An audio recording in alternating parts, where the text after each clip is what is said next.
Untamed is going to be untamed. It's going to be a little crazy. I want to talk to my people. I want to talk to my brothers and sisters. We can have grace and humility in how we interact with other people. Oh, hot dog, look at you. And nobody talked about what's really happening. And let's have conversations about what truth is.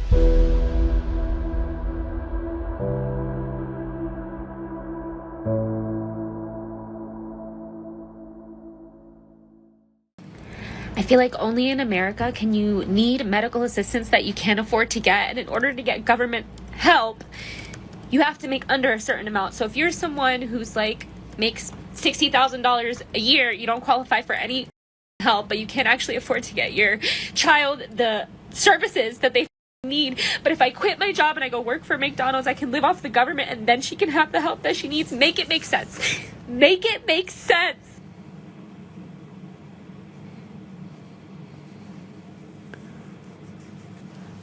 You know, it's no secret that I care deeply about people like this woman. You make $60,000 a year, you can't afford health care. Health care is rationed to you by organizations that are paying out and collecting billions of dollars in profits. And they say, we're gonna push it towards this so we can push you to a place where you have socialized medicine, and then we can push up to what's happening in places like Canada, and they have socialized medicine where the first thing they do when they come to you and say, you have a broken arm, we think you should kill yourself. You have depression, you should die. There's no better example of how the World Economic Forum and this idea that they could kill off 90% of the population is actually something that is happening, and it all is centered on these faithless, godless people that are a part of a fraternity. And no, they're not all of them are Jewish.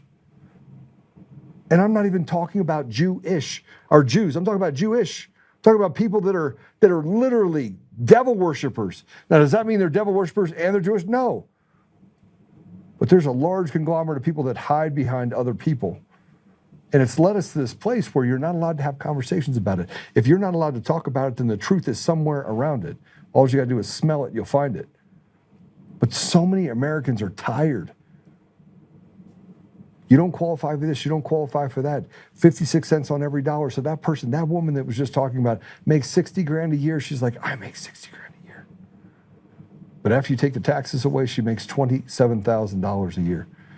Take away health care, take away child care, take away all the other things she has. She's living well underneath the poverty index. Why? Because they don't account for all the things that they take from you, the 23 cents on every dollar that you pay in the state of Colorado specifically for property taxes, which you shouldn't have property taxes on your house. We should have a consumption-based tax across the entire country that says, listen, if you spend more, you should have to pay more in taxes. And you know, I think the tax system at 56 cents on the dollar is absurd anyway, as we're finding that a vast majority of the amount of money that goes out is fraud and grift that goes back to candidates so they can push this radical ideology right back on us. The pressure on the American people is overwhelming. The judiciary is rotted to the core. And now we're hearing about the do-nothing people in the FBI and everywhere else we go. And it doesn't matter what you say. It doesn't matter if you stand up. The more you stand up, the more you become the guy that they come after. So much more that I want to tell you about this.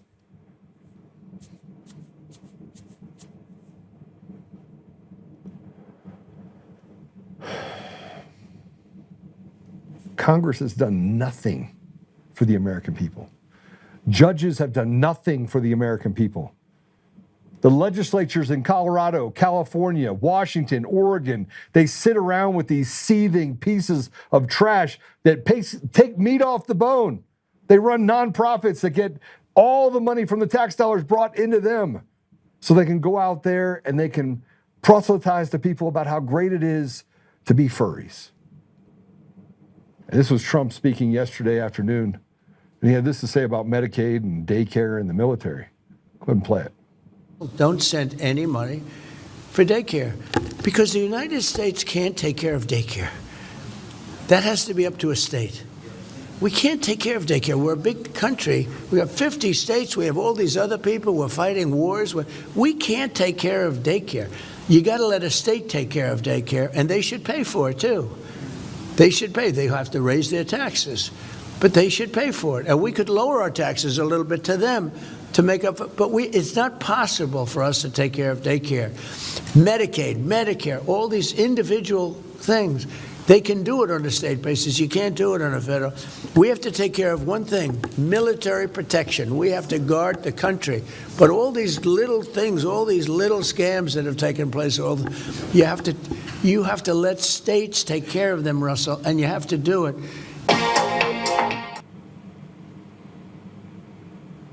Daycare, let the states take care of it? I'm sorry. This is the problem that I have with people that are in positions of power. They don't understand the plight of the person that makes $25 an hour, 60 grand a year, 80 grand a year. Let the states take care of it. When you don't have a system where you can actually elect people inside of the system, when you have a system that's so rife with corruption that the people you end up with are just a bunch of people that do the biddings of special interests and lobbyist groups, you end up with the idea that, yeah, the states can take care of it. Raise your taxes. Raise your taxes. Raise your taxes to what? For what? Raise your taxes for what?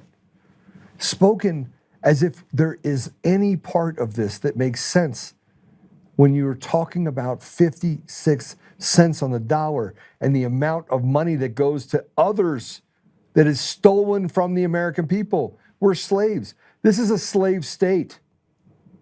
But we got to fight our wars. We got to have military protection. Military protection does not mean destroying the sovereignty of other nations. I put up this post. Go put it up. We're going to get to our guest too here. And I'm sure he has lots to say about this.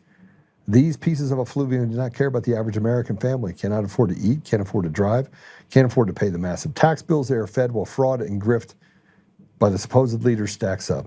We have an illegitimate government with illegitimate judges. The FBI frames a disabled man for the pipe bombs when knowing the CIA radical leftists did it all along. And now Dan, I'm the best American in the world, Bongino says people fail polygraphs every day while calling Massey a fraud. These people are evil, soulless fools. You don't have to like me or agree with me at all. I don't care. But you're a coward. You're a coward if you can't stand up to an FBI that would frame a disabled man and then try to justify what Dan Bongino says. The guy that says, I'm going to be around, I'm going to outlast you. You're shit, Dan. You're shit. Oh, I can't say that because they'll block me on the good old Rumble a little bit more. It doesn't get any better, does it? I put up this as well as I ripped into the fraudulent elections. The leadership in our country is one big crime family with ripped up fraudulent elections. The judges are enforcers, and we now are entering the phase where we take it all back as we are tired of being slaves.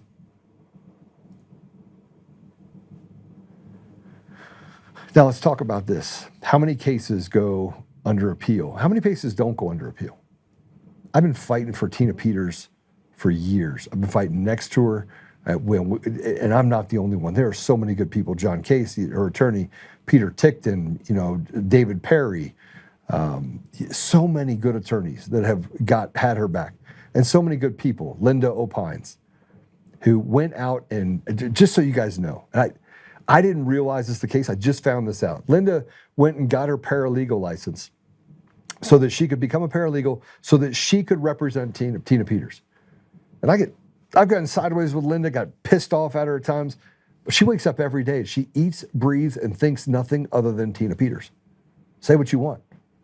This woman went out and got her certification to become a paralegal just so that she could be there for Tina Peters. Hats off to Linda Opines. Hats off. I don't want to care what anybody says about her. And I got mad at her a few times. And it still comes down to this. She went and did what most people wouldn't do. So I want you to see this. They have reversed, the Court of Appeals of Colorado has reversed the Tina Peters sentence. But the division reverses her sentence because it was based in part in improper consideration of her exercise of her right to free speech. The division remands the case to the trial court for resentencing. Now, I want to remind you that there was 2 other cases of radical leftists that were accused of the same crime, and they both got probation, no jail, and some community service. So what does resentencing look like for Atina Peters with the same charges?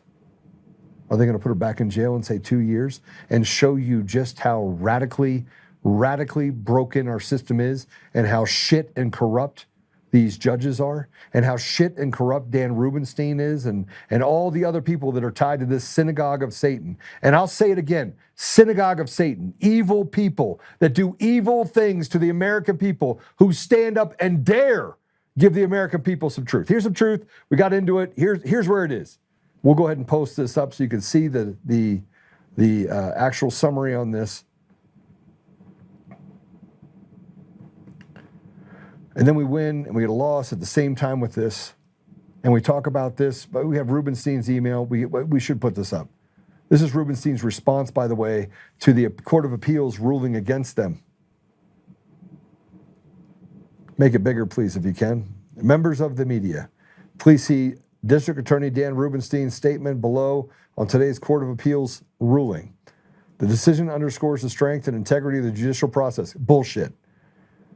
In a detailed 74-page opinion, the Court of Appeals carefully reviewed 9 separate claims of error spanning the grand jury process through trial, along with a single claim related to sentencing, and found no error in the proceedings leading to the convictions. The court concluded that the trial was fair, the defendant's rights were fully protected, and the evidence was sufficient to support the jury's verdict, which were affirmed in full. The ruling on sentencing is more limited. The appeals court did not find that the sentence was excessive or inappropriate, but instead identified a narrow issue requiring reconsideration. Unless Ms. Peters accepts that ruling and concedes the absence of any error in her conviction, the case will likely proceed to the Colorado Supreme Court, and the trial court will remain without jurisdiction during the process. Both parties have already had a full and fair opportunity to present their petitions or sentencing, and once jurisdiction returns, I anticipate the trial court will issue a new sentencing order, potentially affirming the prior sentence length, with findings consistent with the appellate court's guidance. Dan Rubenstein, you're a stupid little piece of shit, a little midget that deserves nothing, a traitor to the people. That's what you are. You're a zero. And I pray that you rot in hell. That's what I pray. That's what I pray. Now, on top of this, we got something else that came through today. Pam Bondi was removed. President Trump had this to say. Pam Bondi is a great American patriot and loyal friend who faithfully served as my attorney general over the past year. Pam did a tremendous job overseeing a massive crackdown on crime across the country, with murders plummeting to the lowest since the 1900s. We love Pam, and she will transition a much-needed, important new job on the private sector to be announced at a date in the near future. And our Deputy Attorney General, and a very talented and respected legal mind, Todd Blanche, will step in to serve as Acting Attorney General. Thank you for your attention to this matter, President Donald J. Trump.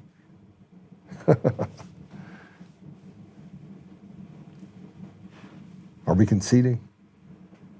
Are we conceding? Are we being played? I'm going to bring in Dale Comstock. He's a Green Beret, elite security expert. He's a badass. The guy's a freaking animal. Awesome guy. And he knows all too well about being left behind. He knows all too well about being betrayed by the very people that he sat and served for decades. Dale, welcome to the show. Hey, thanks for having me, Joe. What do you make of all this? You can see that I'm pissed. Yeah. No, I hear you. You're right. So I kind of went through. I had an incident, and I finally resolved it. And it took one guy to do his job, and actually, apparently, he didn't get the memo that I was the bad guy. So he actually helped me out. And but I'm going through something else right now I can't talk about. But I hope in a few months I'll be able to bring this up, because I think this will impact again the American public. They need to know what's going on, and it's just one more bullshit play, political, and I'm kind of the pawn in the middle of this thing. But I gotta be honest, man. Pam Bondi, I kept asking myself, what has she done? How come people are getting arrested? Right? That just made no sense either. And I thought, well, maybe they're holding back, and then, in pre-midterm election, they're just going to open the gates and just start dumping all this intel out there. And arresting people, but it doesn't look like it because I don't know anybody that's been arrested for any of the crap, and even the Epstein files, not that I even care about the Epstein files that much, but, you know, um, I think if there was something in the Epstein files, I think the Democrats would have already used it, but they won't because they're also, they're also in this file as well. A lot of people are going to get burned over that. So maybe it's a mutual, agreement. Hey, we won't talk about. We'll just feed the American people a bunch of junk.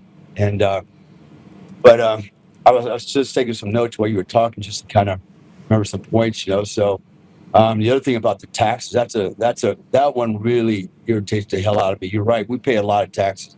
We pay taxes for the money that we get. We pay taxes for the goods that we buy, and then we pay taxes on the things that we own. It just never stops, and they keep wanting more and more and more. And then they call for fair taxes, and everybody needs to be paid, a fair share. But how is everybody paying a different amount actually fair? It's not fair. If we're going to play that game, everybody pays the same amount of taxes. And but we just what pushed me over the edge was last year with Doge, when the one that really pissed me off was when I found out they spent, I think it was $50 million. It's in Africa to circumcise African men. That's our tax money, by the way. We're cutting off penises, heads for Africans. That's my tax money. I would have liked that keep that money for my own children and for our own growth. And when you squander, and I know how this works. Not all that money went to circumcision. Of course, that got laundered from people's pockets and then went to other projects, and people made bank on it. And with the lies, the scamming, I've had enough as well. My question to you and everybody out there is, okay, I think most of us had enough. What are we going to do about it? Voting doesn't work. It's not going to work. So what do we do about it as a nation? How do we get this country back? How do we snatch the power away from all these weak men in politics? And they're all weak for the most part. I know a few, and they're good men, but overall, politicians tend to be weak men that have never done anything in their life. I call them males, not even men, and for sure they're not leaders. At best, they're executive managers. But what are we going to do to rein these people in and take our country back? And that's a redundant question, but that's for everybody out there listening. What are we going to do? And I got one more other thing to say about cowardice, because you mentioned that earlier. You know who some of those cowardly people are? Conservatives, the silent majority, the ones that go out, just vote them out. I'm not going to make no noise. You know what? How's that working for you? Because the squeaky wheel gets the grease, and you know when the liberals go screaming and hollering about all kinds of crap, they get served. They get all the stuff they want, and we just shut our mouths and just get taken to the cleaners. And I hate it because you know in a lot of ways, people are afraid to stand up and stand for themselves and stand for our country because they are cowards. They're weak. They're weak. They've been indoctrinated over the years. That the whole toxic masculinity thing, and we've been taught to we got to be more sensitive, and all the lies we've been fed has literally shaped our culture now to a point where what was once a strong nation of strong men has turned into a bunch of pansies. And I don't know how we're going to get this back. And there's so many other issues that are compounding the problem. You know, now we have AI, folks. Everybody's so focused on illegal, immigration. Criminals coming across our border, and I get it. I am too, because of basically what happened to my wife. So I'm really mad about that. But while everybody's focusing on that, nobody's focusing on what's AI doing. And how many people are getting ready to lose their jobs in the next 4 years? And what kind of shape are we going to be in then? We should be giving that just as much attention. Like, okay, if we don't rein that in, 80% of the population will be without a job. And if you think that universal income is a cool thing, it's not. I can talk at length on that one. So we have really misplaced our priorities. We're focusing in the wrong directions. But the worst part is we're allowing ourselves to be bullied by not only, you know, the left, the Marxist socialists, because let's just call them what they are, and then our own government, although they said they're here to help us, nobody's helping and nobody's coming and nobody's going to help you. I'm a great example of that. Nobody helped me, with a few exceptions. I don't want to, for their, not call them out publicly. They're good people, so but few people actually went to a long way to help me and still hit brick walls. And even though they had some power, they couldn't overcome this issue. But most people that called on senators and congressmen didn't even return my phone call. So as a patriot, my father was in the Army for 20 years. I was in the Army for 20 years. My son's been in 16 now as a Green Beret. My sister, my whole family is a military culture. And I really feel that my whole family, including myself, have been betrayed by this nation and more than half the people in it. And this is why I don't live in my country anymore. I mean, I do. I have a home of record there. I have a home there. But even now, I'm speaking to you from a foreign country. I won't disclose my location because people are always looking for me to hurt me. But, and I'm actually quite happy where I'm at in this part of the world because people here just mind their business. They get along. Yeah, there's a lot of corruption here, but ultimately, at the end of the day, there's no weirdos out there with blue hair that think they're a toaster, and identify as a dog with a collar and making weird noise and doing weird shit, and just upending the whole civilization. Americans have lost their mind, and this has been like a disease. It's spread throughout Europe. Look at Britain. I mean, they're circling toilet bowl. They're about to go under, and I don't know what to make of it all. So my question again, just is for people to think about, is what are we going to do about it? Are we just going to keep going down this road until what end? How's it going to end? And I don't think it's going to end well. Personally, I think we got about 4 years left before we're in the final throes of a nation and maybe in the final throes of a civilized world. So, well, this is where I get into the number of people, Dale, that have gone through what you've gone through, what I've gone through, what others have gone through. Tina Peters is going through, Patrick Byrne. I mean, I could go down the line. These are people that have been victimized by a system that literally has done real harm to the American spirit. It serves as an example of how they can just beat people. And I could talk about the FBI and what they did with the pipe bomber. I mean, Dale, they took a person, they took a guy that is a mentally disabled man who runs pizzas, autistic dude that frankly does not have has no wherewithal. They took him, they framed him up because it came out that we found this CIA pipe bomber. So they framed this kid. And only by accident did the defense counsel for this kid find that the Kirchhoff, the CIA, the Denver police officer turned CIA employee, failed a polygraph on the two questions he was asked: were you the pipe bomber, and did you actually have any involvement in placing the pipe bombs? Failed both those questions in a CIA polygraph. How do you explain that, Dale? That our government would frame them up, frame you up, takes things away from you, do bad things to you because you have this bloated government, and then tell you, you're not giving me enough. Give me more, slave. Yeah. For anybody out there that doubts, the effectiveness of a polygraph, they're very effective. Now, I've been through them, and they're nerve-wracking, and it's very hard to defeat one. They're pretty good. There's organizations out there that are antipolygraph.org, but this guy got popped on a polygraph. He's probably guilty. The way I see it. So I have a right bundle branch block. So I have an arrhythmia. So I mean, you can't. A polygraph will look like Swiss cheese because my heart literally jumps, beats, and does all sorts of weird stuff. Yeah. Well, at the end of the day, a polygraph can't determine if you're lying or telling the truth. It's the polygrapher that has to make that. It's actually a board.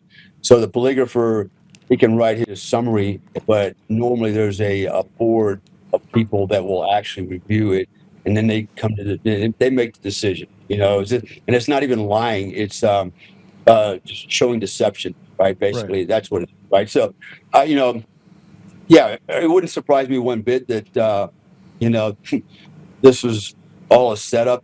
Over the years, I don't know if ever heard John Cullen. He's a pretty popular journalist, investigative journalist, and I got lashed up with him on some podcasts. And The guy's a hound dog. And we started looking really hard at a lot of things that have happened over the years, like, for example, Butler Creek, the shooting, the attempt assassination, Las Vegas shooting, Charlie Kirk. And I got to tell you, man, just through my analysis with him, there's a lot of lying and deception going on at the highest levels. And I am really concerned. I thought, surely our government wouldn't hose us like that. Somebody's hosing us, somebody's screwing us. And, and the lies that have been perpetrated, and I've seen the lies, and I mean, the facts were right there, and it completely discount them. Makes me very concerned. It makes me question what kind of government do we live in, or country do we live in now? And is it just our country? And I would say no. It's probably all the countries do something like this.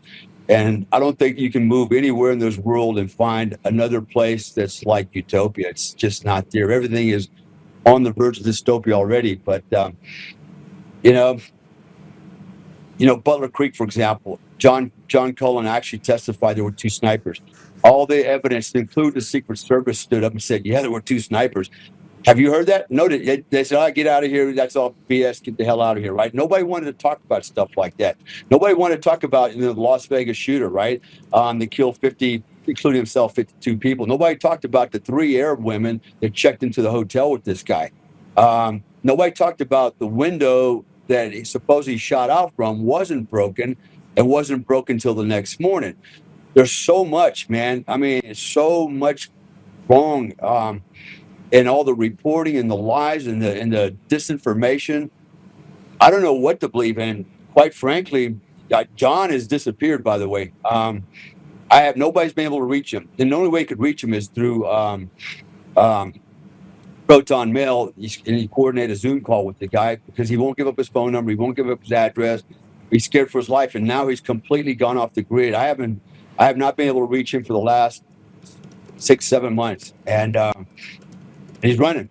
He's scared because he knows that he knows too much and he's proven too much, and he's probably going to be, suicided. And that's unfortunate. Isn't that where you come forward though, and you stay as front forward and visible as possible? Well, he did, but something happened to this man because I know he and I had an opportunity to do a reality TV show, and he's all signed up for it, ready to go, and then poof, just disappeared. Something scared him.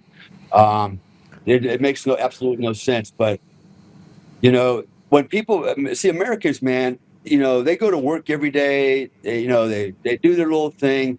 They have no idea what the rest of the world looks like out here. When you try to tell somebody that Al Qaeda was in Panama City Beach, Florida, looking for me, they think I got penis growing out of my head, like, that's crazy, But I actually have confirmation from another Green Beret that lives in my neighborhood. Called me and said, "Dude, they're looking for you." And he actually saw it, right? In fact, there's another group that came by and tried to kidnap his wife in a van.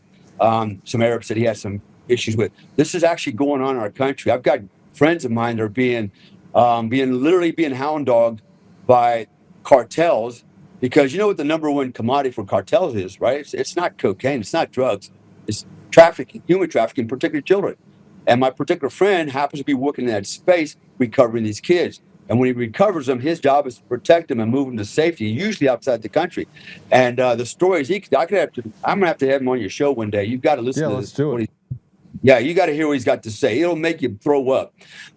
It really will. And I mean, holy cow! And Americans are complicit in this. Like American families are complicit in literally creating halfway houses for these kids before they get sold off to wherever they're going to go. And I remember I asked him one time. I said, "What's the value of a child? I mean, what are these people paying for a kid?" And he told me that the children that fetch the most money are little girls, blonde hair, around the ages of 5 years old. And he said, "Those are six. That's a six-figure number right there."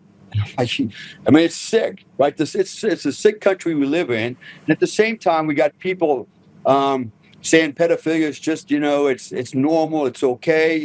They're promoting this stuff and they're protecting these weirdos that, are changing children's sex and talking them into all this craziness. I'm personally, I mean, everybody's got an opinion on abortion, but I'm still trying to get my head around how is it okay to kill millions and millions of babies every year? How is it okay for a woman to go, you know what? This my body, my choice is a bullshit propaganda slogan they started a long time ago because it works perfectly when you had women took away, women's suffrage, you let them vote, and then you say, your body, your choice, it's not your body. It's just two people's bodies, two separate DNAs. But anyway, I could talk on hours for that one. But I just look at the whole world and the whole country right now. What used to be truth is now a lie. What was a lie is truth, and everything's backwards and forwards. It's everything. Like you said, if you speak up, you're the bad guy. You tell the truth, you're the bad guy. And I have no hope, man. I really don't. I always thought that the American resolve would overcome this, and I don't see it. And even in this administration, I was rooting for Trump. I still am. But It this just guy doesn't is seem. It doesn't seem the same, does it? Doesn't no. seem the He's same. got a lot of bad guys in his camp. There's a lot of bad guys. He's got a lot of backstabbers in his camp. How is he going to get rid of Todd Blanche? I mean, Todd Blanche is, just a part of the people that have actually stopped us from getting to the bottom of what's happened with Tina Peters. I mean, the entire thing that we deal with inside of the government is all run by shitty, trashy, evil people at every level. And we're sitting back, Dale. I know you're sitting back, chomping at the bit, thinking to yourself, man, they hide. They hide behind the police. They hide behind the ability that they can stop you by but you want to punch these people flat in the face. Tell me you don't. Yeah. No, I do. Tell me you don't want to beat the brakes off of these pieces of shit that have really hurt people in our community. I want to do more than that, honestly. But I'm going to be nice about it. That. We'll just say punch in the face. We'll be really nice about it. But you know what? We have a lot of red hats and black robes in our country. And these judges they're not even lawyers. I mean, look at Jackson. What? This woman can't even define a woman, and the crap that she comes up with. This person not smart enough to be a judge. Yet she's making decisions that affect our lives and our children's lives, and she'll be around for the next 30 years. No, she won't. We're gonna get rid of her. I mean, we're gonna legally we're gonna get rid of her. I have to clarify it now because I just talked about punching people in the face, and I shouldn't have to do that. But I got to play this for you because this douche canoe. I don't even know what else to call her. She is. Oh my gosh. Take a deep breath, Joe. You're gonna hurt someone if you don't. Here, I just put it in there. Boonjani, can't tell you what a woman is, Brown. This retard of all retards. She's like massive retard.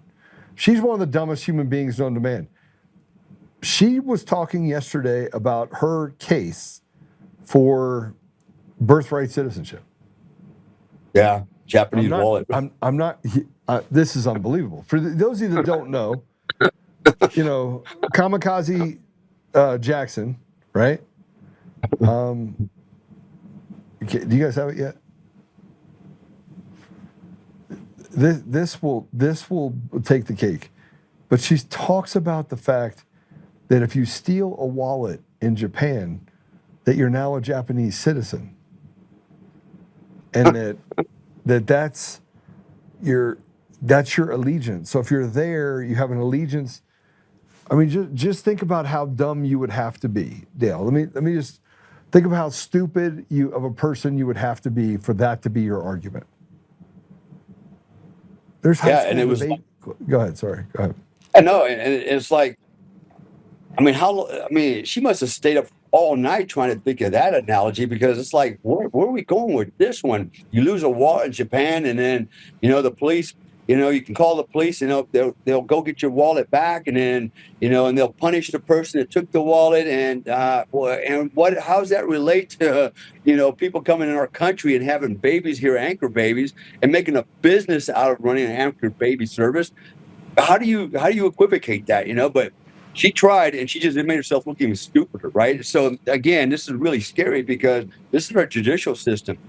These are the people that are going to judge you, and potentially could judge you if you find yourself, in a situation where, I could be in that situation. And these are the people that are going to make decisions about your freedom and your children's freedom and important matters to all of us in our society. And when they do something like that, wallets and Japanese, how did you come up with all that? What? It's like, wait, that's a Kamala Harris move right there. Okay, we got what? Okay, let's go ahead and play it. I want to play this so everybody understands what we're talking about. I was thinking about this, and I think there are various sources that say this, that you obviously have permanent allegiance based on being born in whatever country you're from. That's what everybody recognizes. But you also have local allegiance when you are on the soil of this other sovereign. And I was thinking, I, a U.S. citizen, am visiting Japan. And what it means is that, if I steal someone's wallet in Japan, the Japanese authorities can arrest me and prosecute me.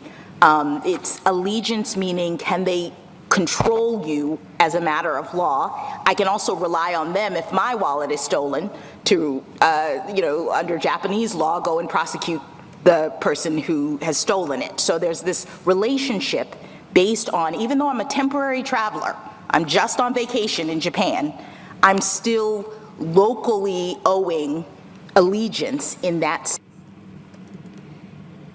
Yeah, how do you just allegiance? There's a difference between allegiance and respecting somebody's cultures and laws. Well, you don't have a choice. You could be arrested in any country if you don't respect their laws. Yeah. Right? Yeah. You Right. signed that when you came across the border and you handed them your passport. You it's a contract. You're saying, look, I'm coming into your country, you're gonna let me in. And the trade-off is don't break our laws or you're going to jail. Right? It's really simple.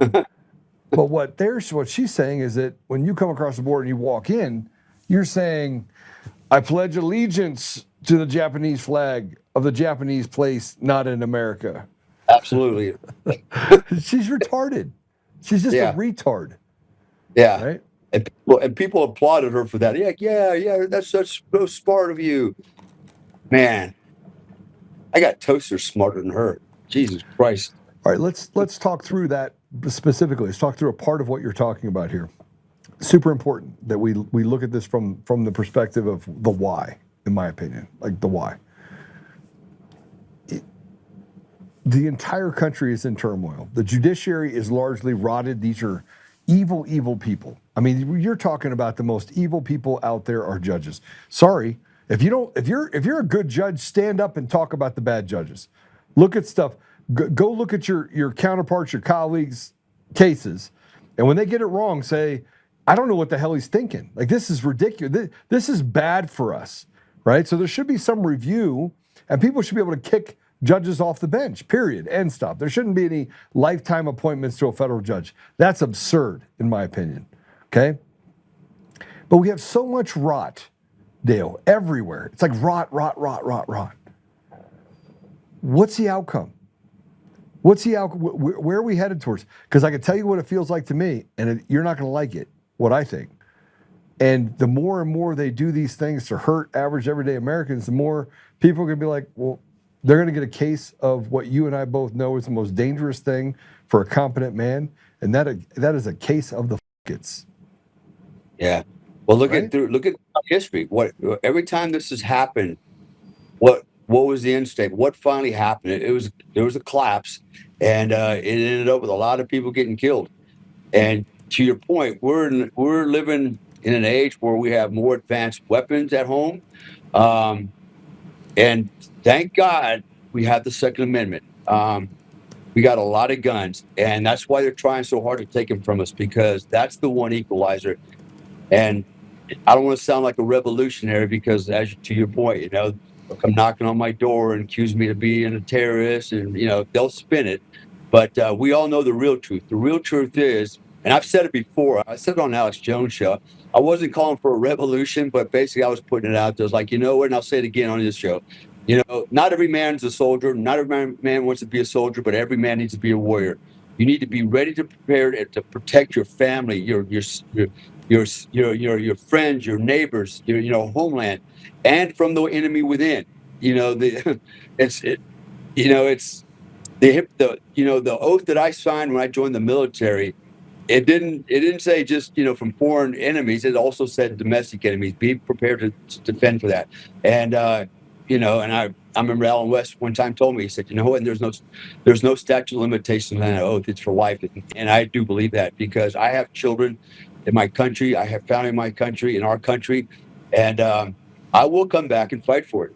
And I won't be nice about it. If we're gonna do this, let's do this and go all the way, and do a complete reset. That's the way I see it.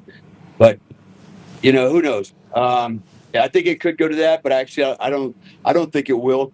I personally, this is where I differ than you, because I think we've been so brainwashed. Men have been so escalated that and then as you watch the economy starting to collapse, the as things AI comes along, there's going to come a day where I think a lot of men are just going to lose their will. And it's going to be up to the men, not the women. It's going to be up to the men. The women are going to get us in trouble. They already have. But it's going to be the men that have to fight. Going to have to fight our way back out of it. And I think most men don't have the will anymore. That's my opinion. Look, Dale, let me just tell you something about men that lose their will. Losing your will to live causes one of two things to happen: fight or flight. Yeah. Most men will choose fight. I hope you're right. Most men will choose death over dishonor. They're not going to tuck tail. They may be up to the effeminate, right? Up to the effeminate. The effeminate, those guys are just weaker than rainwater anyway. But up to that point of the effeminate, most men will choose death. I hope you're right. Fight because they'll choose death.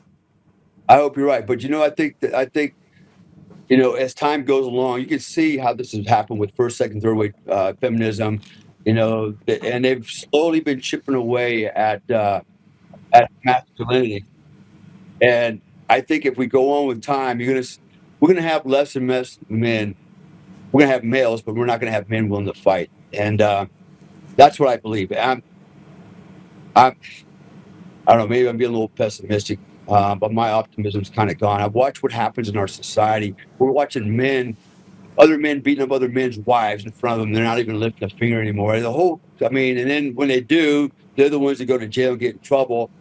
What do you do, man? I hope you're right. I wish men would grab their sacks for a change and start pushing back hard. This is why I get mad at conservatives, because I'm a very conservative guy, and I watch people conservative men being beat down and just walking away. It's like, push back, push back, stop taking it in the ass and start fighting back. And they're just not doing it because they're being brainwashed, because that's not what you're supposed to do. It's not nice. Be more sensitive, Violence doesn't solve anything, which I beg to differ. Violence solves a lot of shit. And so, hey, listen, I don't know, man. I've never seen a bully that got punched in the mouth decide to be a bully much anymore. If they know the consequences of being punched in the mouth, they think about it twice. At least they think about their target a little bit more. Well, that's true, but we're talking about mobs, not individual bullies, right? So that's different. We got the mob mindset that we have to deal with. You ever watch the left? We have to create our own mob. Well, thank you. You said it. You said what I'm thinking. This is what I've been trying to tell people: is we need to stand up and start pushing back as a collective. Men need to grab their sacks and do the right thing, because the government's not doing it. Law enforcement's not doing it. They're placating you, taking your taxes, and say, yeah, we'll handle it. And it never gets handled. This is why we're in this place. It's time for good men in our country to take this country back. That's what needs to happen. The only way it's going to start is when we stop rolling over, especially to the lefties. Punch them back in the nose, punch them 3 times. You said it, and you're absolutely right. We need to create our own mobs. And this is why I got pissed off when I started off with, the right, the silent majority. They're a bunch of cowards, all right? Oh, we're going to be silent. We're just going to vote them out.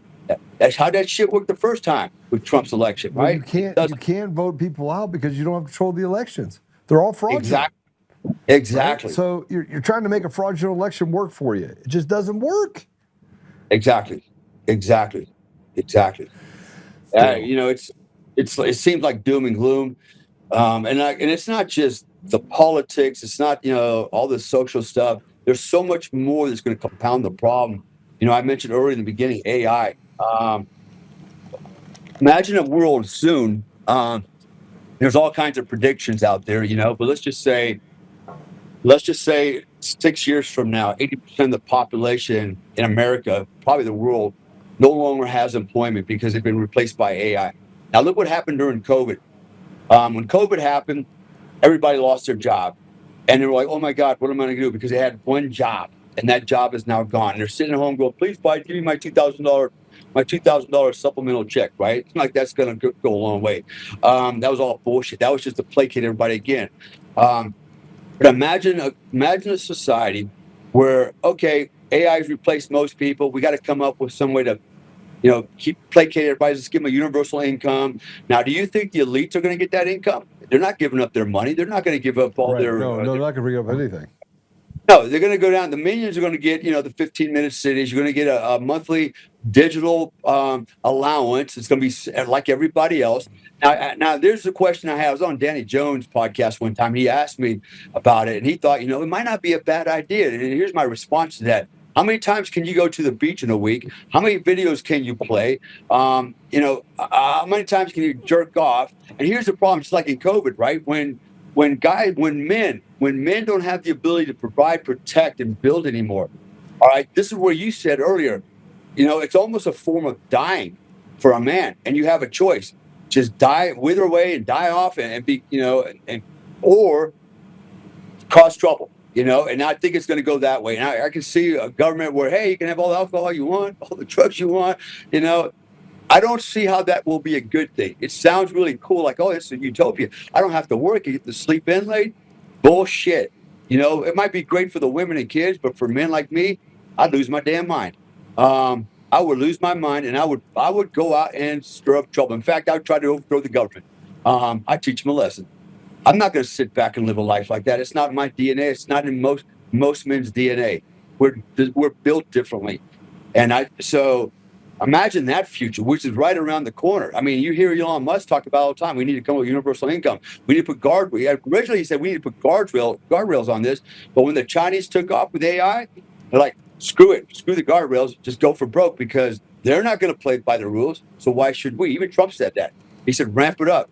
Got to get ahead of them.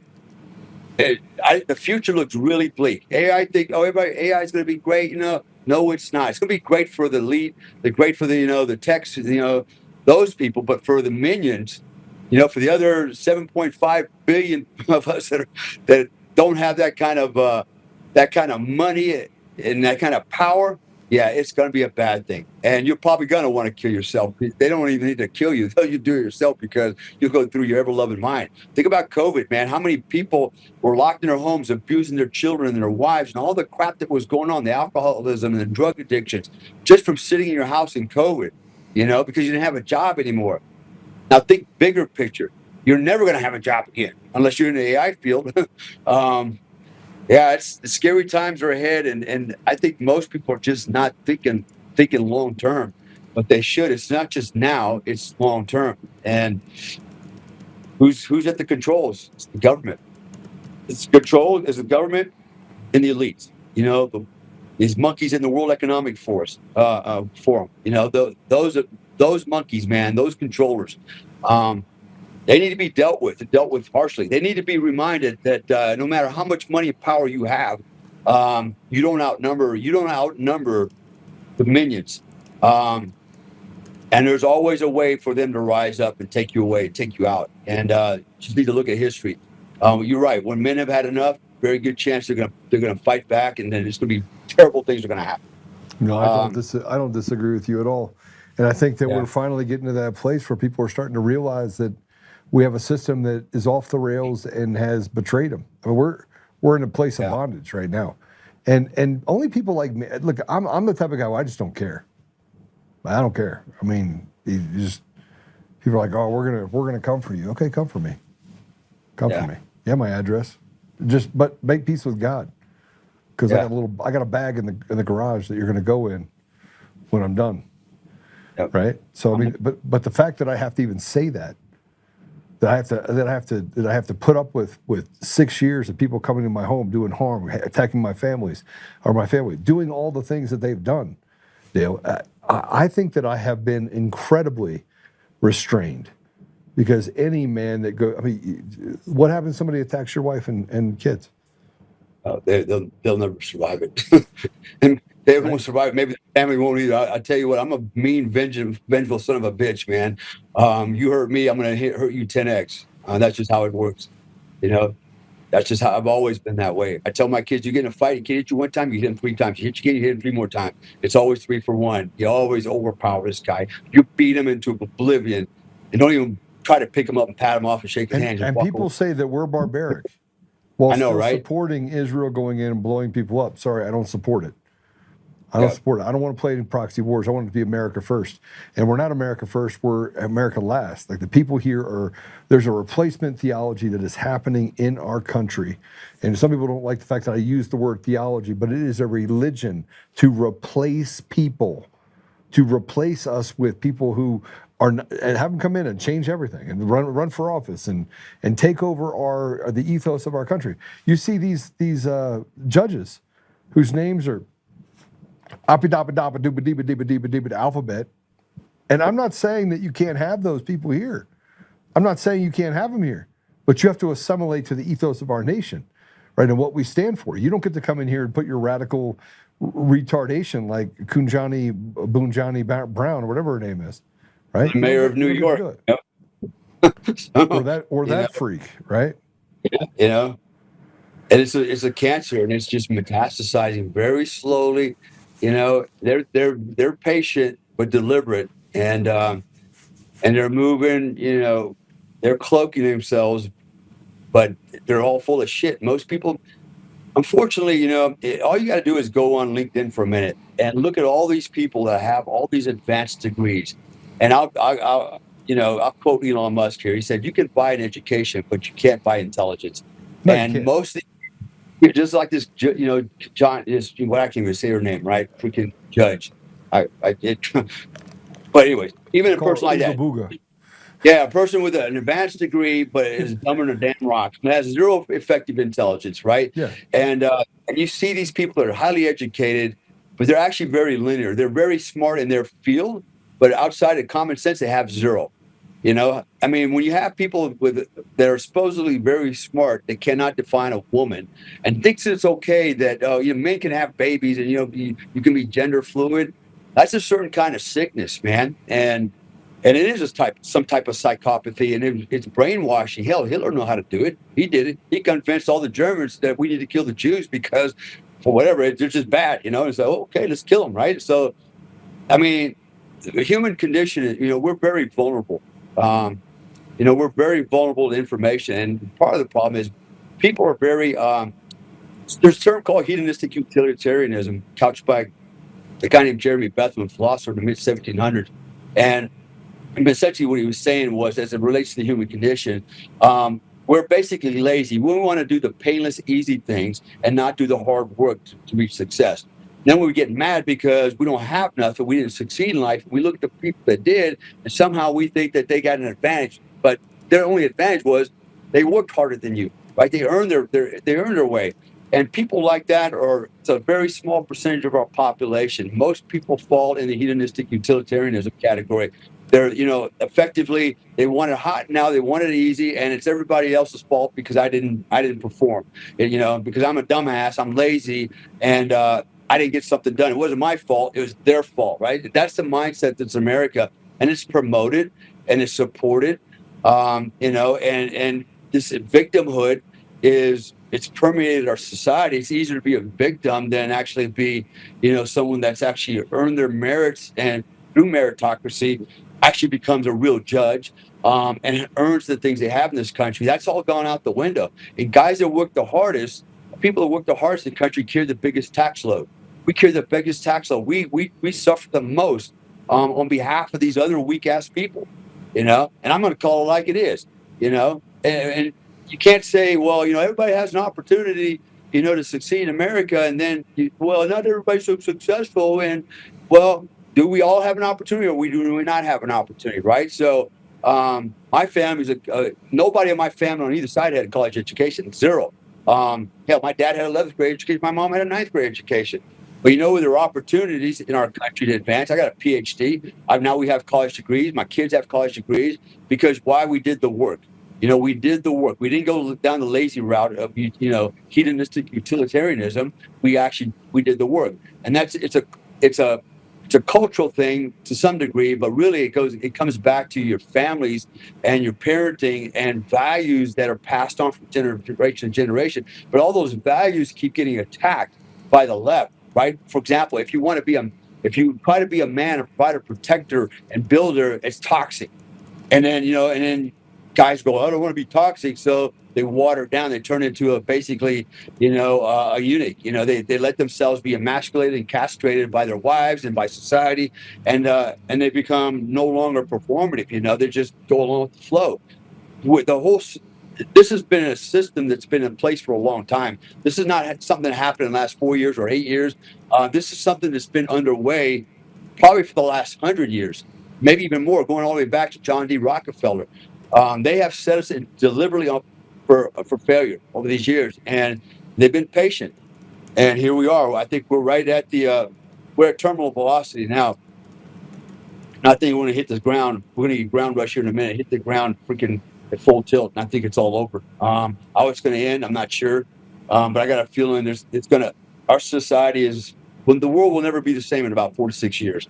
It will be nothing like we will recognize. There will be a lot of dead people.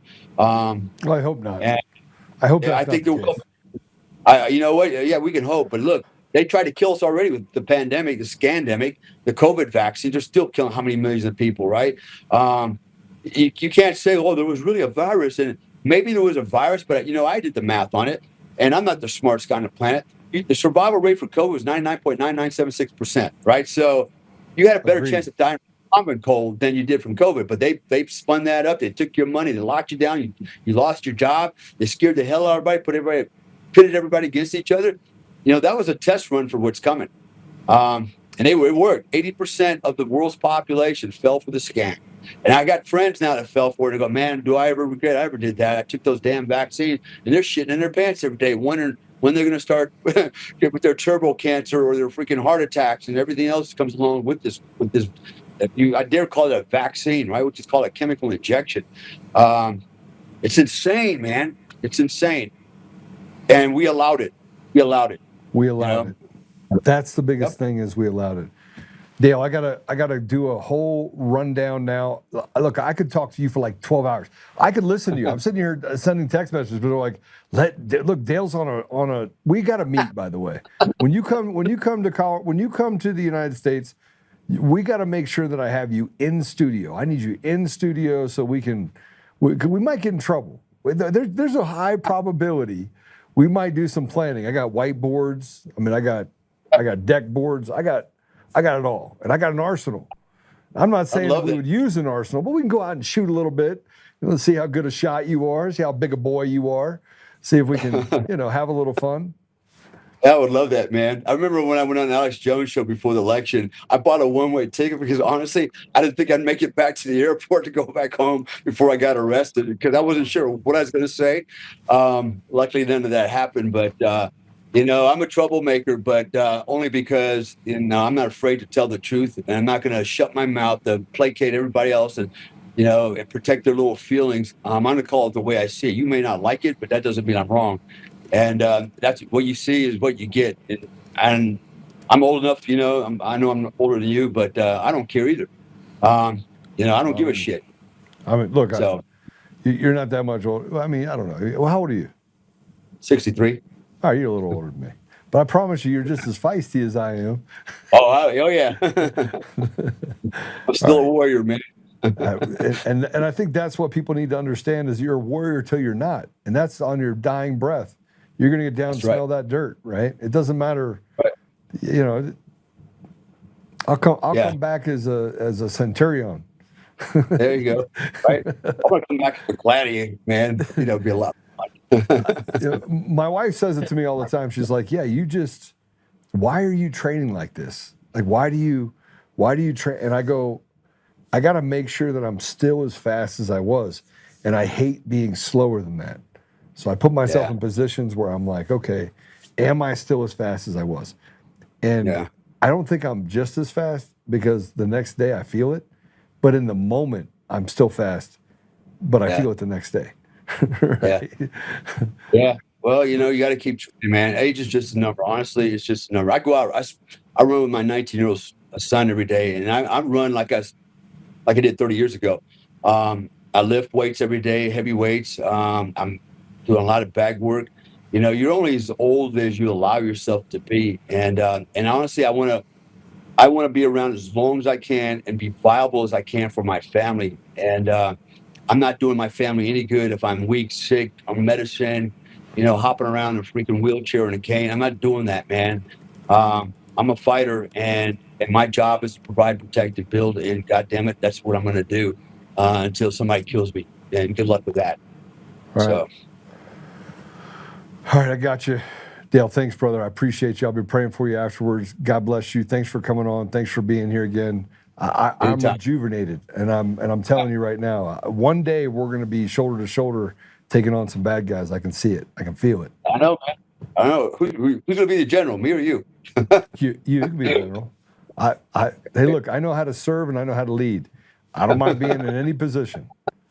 All right. But as long as you let me go through the door first, we're good. All right, we're good. All right, you got it. All right, God bless you, brother. All right. Appreciate you. Bye-bye. All right. Dale's one of my favorites. Actually, the thing is about GBs, guys that have seen fire, is that they're great to talk to. They're fun to talk to because they truly serve. He doesn't know anything other than service. It's just who he is. It's his DNA. So I look forward to seeing him in person. Stephanie's on. I got to get Stephanie on. We're going to talk about Tina Peters. We had a lot to talk about. We're talking about the pipe bomber today. We're going to get Kyle Seraphin on. But we have Stephanie Lambert on here, who, by the way, is being attacked in ways. I was talking about that thing from yesterday. We got to have this conversation. Stephanie, welcome to the show.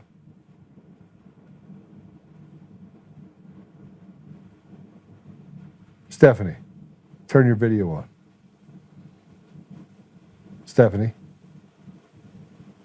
Yeah, we'll take a quick break and we're going to get Stephanie on. I'm going to play some stuff for you that is going to blow your mind. Here are some audio tapes about jurors that were interviewed. These are jurors that were interviewed in the Tina Peters case. You want to know how corrupt this case is? It's so corrupt all the way to the very top, from the governor of Colorado to the attorney general to that piece of shit Dan Rubenstein, who should rot in hell. I mean, he's a devil worshiper, so why not? All the way down. We'll be right back.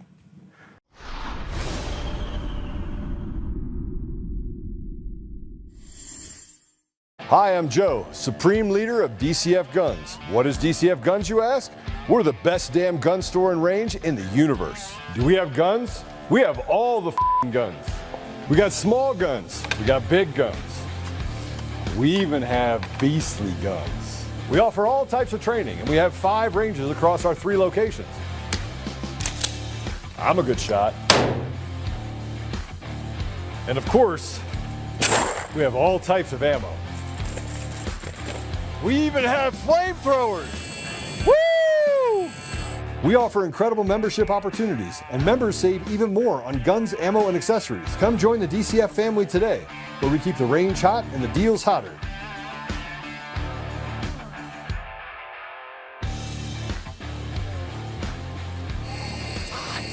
It's hot. In every thread, in every stitch, Honor-Bound USA weaves the fabric of the American spirit. It's not just apparel, it's a testament to God, family, and country. At Honor-Bound USA, we're a family of patriots who put our faith, family, and America first. When you visit our website, you'll find a line of products that embody our commitment to pray, stand, speak, and act. As the official site for the Untamed podcast, all of our products proclaim speaking the truth with courage. We also have the powerful documentary from Professor David Clements, Let My People Go. Identify yourself as one of the few who are willing to stand for what they believe in. Join the Honor-Bound USA family today. Wear it as a badge of honor, commitment to the values that shape us, and a pledge to the bright future we will build together. Because when you're honor-bound, You're not just wearing a brand, you're embodying a lifestyle.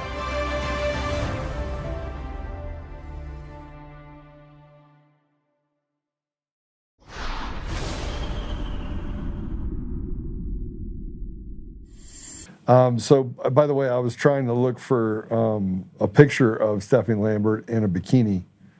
I'm still trying to find it. Hold on, I will find one.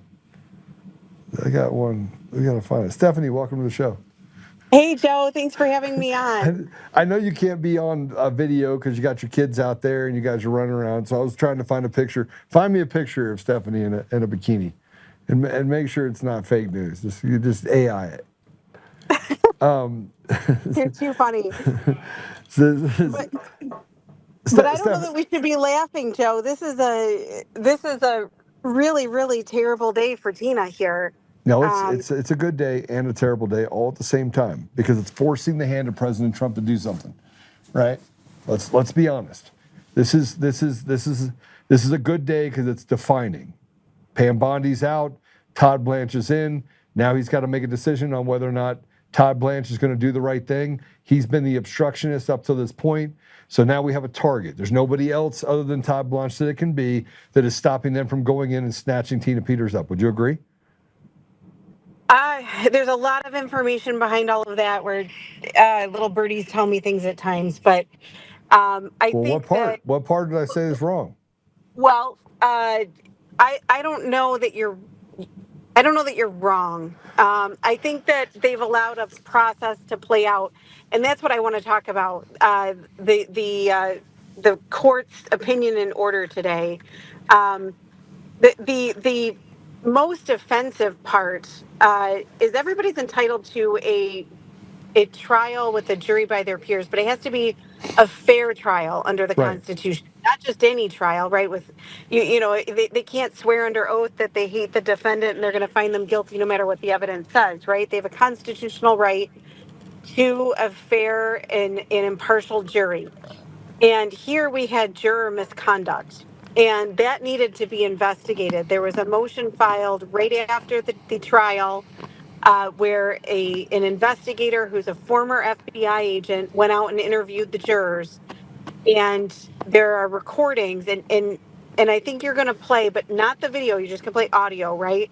And not identify the juror. We don't want to do that. But I want you to play the audio of this juror who thought that she was being targeted during Tina's trial, never disclosed it to our knowledge, to anyone, not the bailiffs, not the judge, thought she was being targeted as a result of being a juror on Tina's trial, thought that it was Tina, that was involved in targeting her, had this bias and sat there the entire trial, deliberated, and found Tina guilty and never mentioned to the court that she had this bias, and she thought that Tina had targeted her by apparently her business phone wires were cut. So she had some type of harm done to her business that's close to the courthouse. Tina had nothing to do with this. And the woman says this on the recording, right? She says, we later found out it had nothing to do with that, but she thought it did, and she never disclosed it.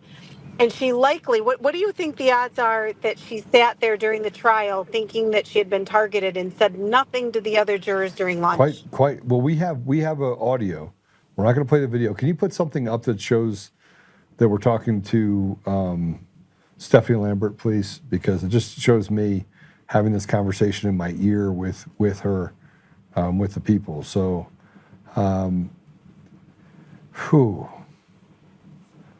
that's not in a bikini, but put me up with her. You can't just have just Stephanie there. What's happening here? Damon, come on, you're killing me. She looks so serious in that photo. I mean, I'm sorry, that made my day. All right, that'll work. Right. So hold on. We have a recording of the investigator. We're not going to put the person's face up, but this is a couple minutes of an investigator. And I think that it's important for us to play this because, we have a couple of them, but we'll play this first one. This is a juror not happy. Go ahead and play it. Just audio, but Stephanie next one. And I'm with the third-party firm, and just going around talking to jurors about their experience as a juror. I don't know if you do want to talk to me. Not really. Okay. No, I'm good. Nope, no worries at all. Yeah, no, that was enough fun for me. You, I didn't volunteer for it, and I had to go through it anyway. you're tapping it. How long was it? How long was the trial? Like 10 days. Yeah, enough. It was enough. Oh my gosh. Yeah, I'd like to not think about it. My phone lines were cut at work. I have all kinds of bullshit that went on while I was in the trial, so I'm good. Because you're a business owner too, I'm right? a business owner. I was 5 minutes from there, and I had my phone line cut first Friday. Oh, no kidding. Yeah, it just ended up being some random vagrant out fucking around, but it was enough to make me wonder for a week and a half if I was being targeted. So it was just random bullshit that happened at the same time, but it was enough to make me go, I don't want nothing to do with it, especially with who it was. Yeah. Joe, can I jump in here? So, as far as it Yeah, goes, yeah. I'm good. Yeah, a lot of politics around it, and I know, not. So I think the recording is sitting next to a microphone. I'm getting a ton of feedback. Oh, you are? All right, keep playing it, guys. That's why when the phone line got cut that first Friday, I was like, done. and a lot of changes within the law and case law has been established since then. So, Yeah. we're just really curious to kind of hear your experience, but you're totally Yeah. fine. No, I'm good. You're like, I am more than good. No, I'm more than good. Like I said, I had my phone line cut. It cost me $4,000 before that following Monday because I had to have a phone. My shop had to have a phone. It was a shit show. And the company I've been with for like 10 years couldn't be bothered to come out for a whole week. Like I said, that's regardless of the other stuff. Like it was just lots of fun. And then you can't be on your phone sitting as a juror. Couldn't even can't worry take care of about work. business. I had to worry about her bullshit and the stupidity she did. Yeah. So. Cool. All right. Well, I appreciate you guys' time. Thanks for Thank you very much. with me. So, hey, enjoy the rest of your weekend, guys. Yeah.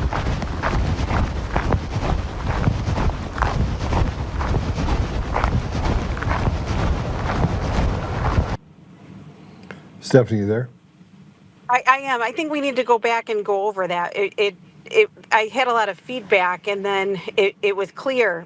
But what so the investigator approached her, and he asked her if she wanted to participate in an interview, and she said no. But then she proceeded to complain, right?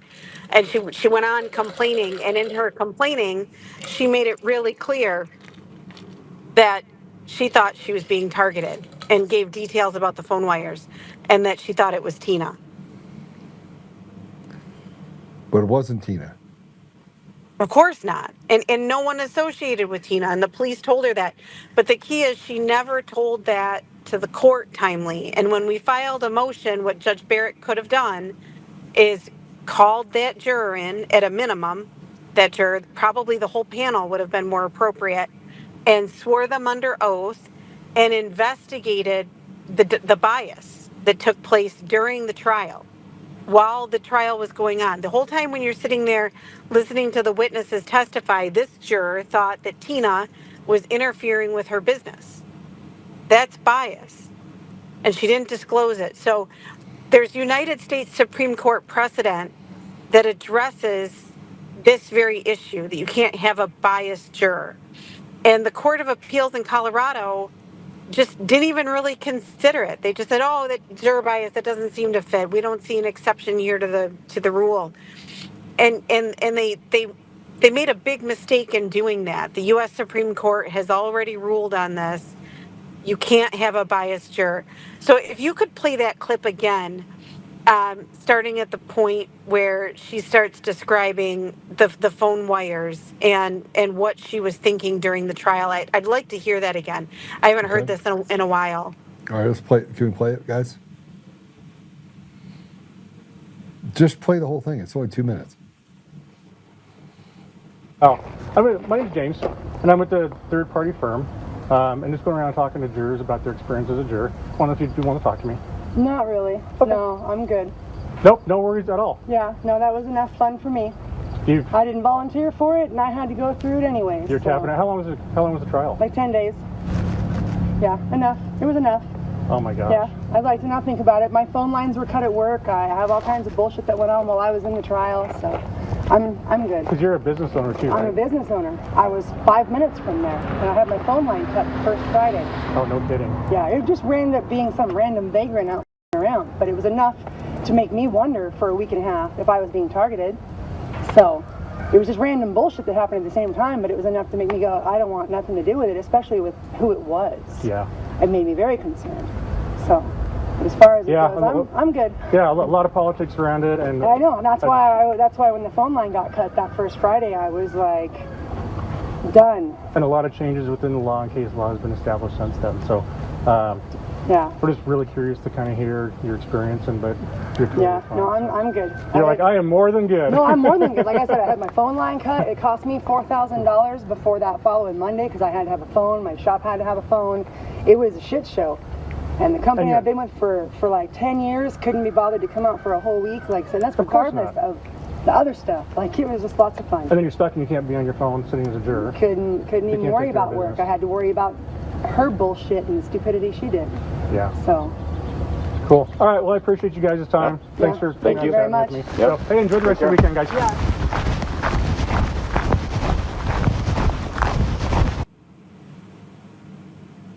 No, to me that's clear. A week and a half she sat there. A week and a half she sat there. She didn't mention it to one person. They're given instructions when they're sworn as the panel that if anything comes up there to notify the court. She never notified the court. The judge would have brought the attorneys in and we would have voir dired her and questioned her, and the court would have had to find that she was still fit to serve with this impression that she had. There were alternates that could have deliberated in her place that she deprived by keeping this to herself and not informing the court. It's really clear. She thought that she was being targeted because of this case, and as she put it, given who she was, meaning Tina.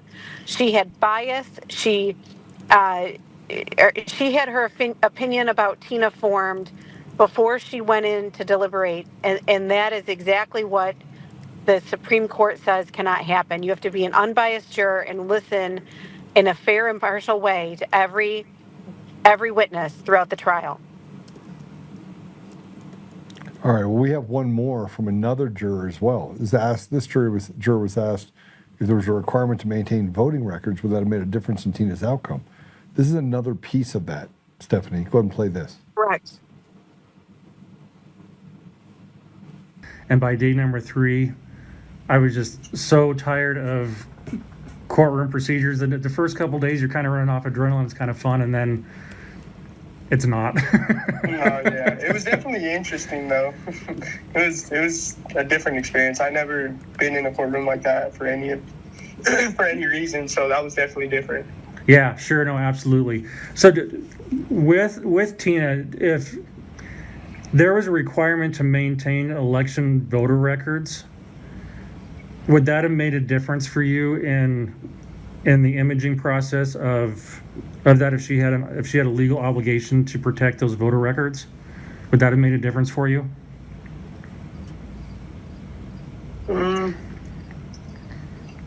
Yeah, for sure.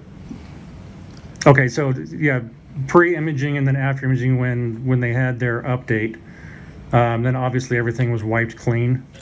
Yeah. You think that would have made a difference for you? Yeah, definitely. At least for that particular charge.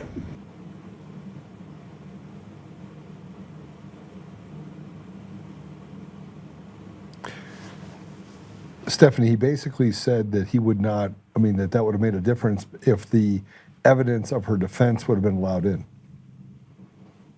That's right. And the court in its opinion today, called the Attorney General's statement during the rebuttal closing. Remember, the prosecutor gets to close twice. They do their opening, closing, and then the defense responds, and then they get a rebuttal. And the defense doesn't get to get back up and correct anything.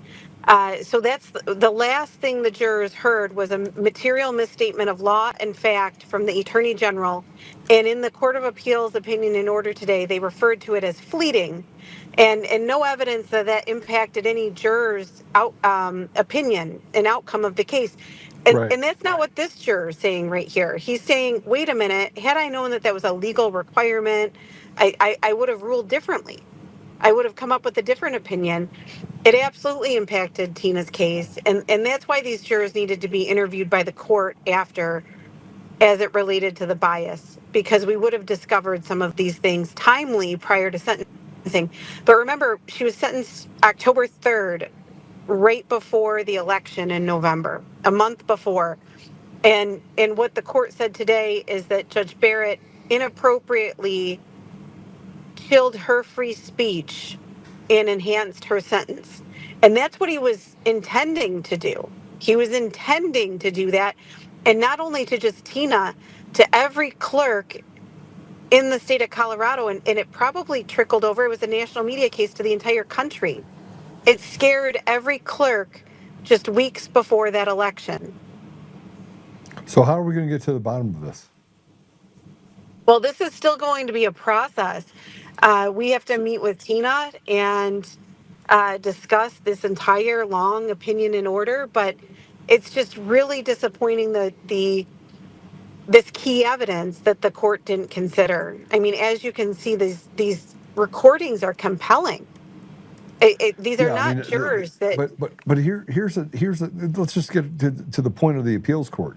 The Colorado Appeals Court, all the way up to the Colorado Supreme Court, these are the same people that found that that President Trump should be removed from the ballot and was overturned by the U.S. Supreme Court 9-0. These are not functioning good people. These are they all play ball together. It's like and I know you hate it when I say this about it, but the Colorado judiciary is rotted to the core end to end. Well, the United States Supreme Court has ruled on this issue before, and actually on a Colorado case. There was a juror bias issue that was brought to the United States Supreme Court. I don't know, I think in the 80s, I don't have it in front of me. But it was the same issue, and the U.S. Supreme Court said, no, Colorado, you got this wrong. It has to be a fair and impartial jury. And the person got a new trial. So it went all the way up. So it's really frustrating. I hear you with your impressions related to the court being unfair. I think they took a long time. The decision is not well thought out. It certainly doesn't go through everything that was raised by Tina in a thorough manner. For example, these juror recordings and what the jurors had to say about the trial. And she should have had this reversed and remanded because she had jurors that were biased and had a new trial on each and every count. Okay, so the problem with this is that Dan Rubenstein is saying accept it, and it'll go to sentencing, or you get to get more pound of flesh against you and have you stay in jail until this is adjudicated. Well, I don't want to comment on next steps because Tina has to be involved in that, and there's different strategies we might not want to talk about right now until they're executed. But this isn't the last say, obviously, and there's issues that absolutely have to be dealt with. For example, there's precedent on the Secretary of State's authority. She's the executive branch in Colorado. And we saw a number of these cases throughout the country where there were executive orders that created criminal penalties, right? The court didn't sort through any of that in its opinion and order. Remember, the question to Tina as to who's going to be in your office was not a statute, and it was not a promulgated rule under the Administrative Procedures Act. It was just asked in light of COVID. That's not a rule, that's not a law. So the Secretary of State's authority to demand that answer from Tina is what this entire case hinges upon. And the state's own witness said it's not a rule, it's not a law. So the court didn't sort through that either. There's a number of issues that absolutely have to be addressed, but I can't give you at this point the exact plan. But it's just a really, really disappointing ruling today. So the ruling is disappointing, but it gives us some hope. But the part of the ruling where it reinforced the convictions, even the conviction that was written as a felony, or written as a misdemeanor, but processed as a felony, even that stood? Well, the court addressed that in the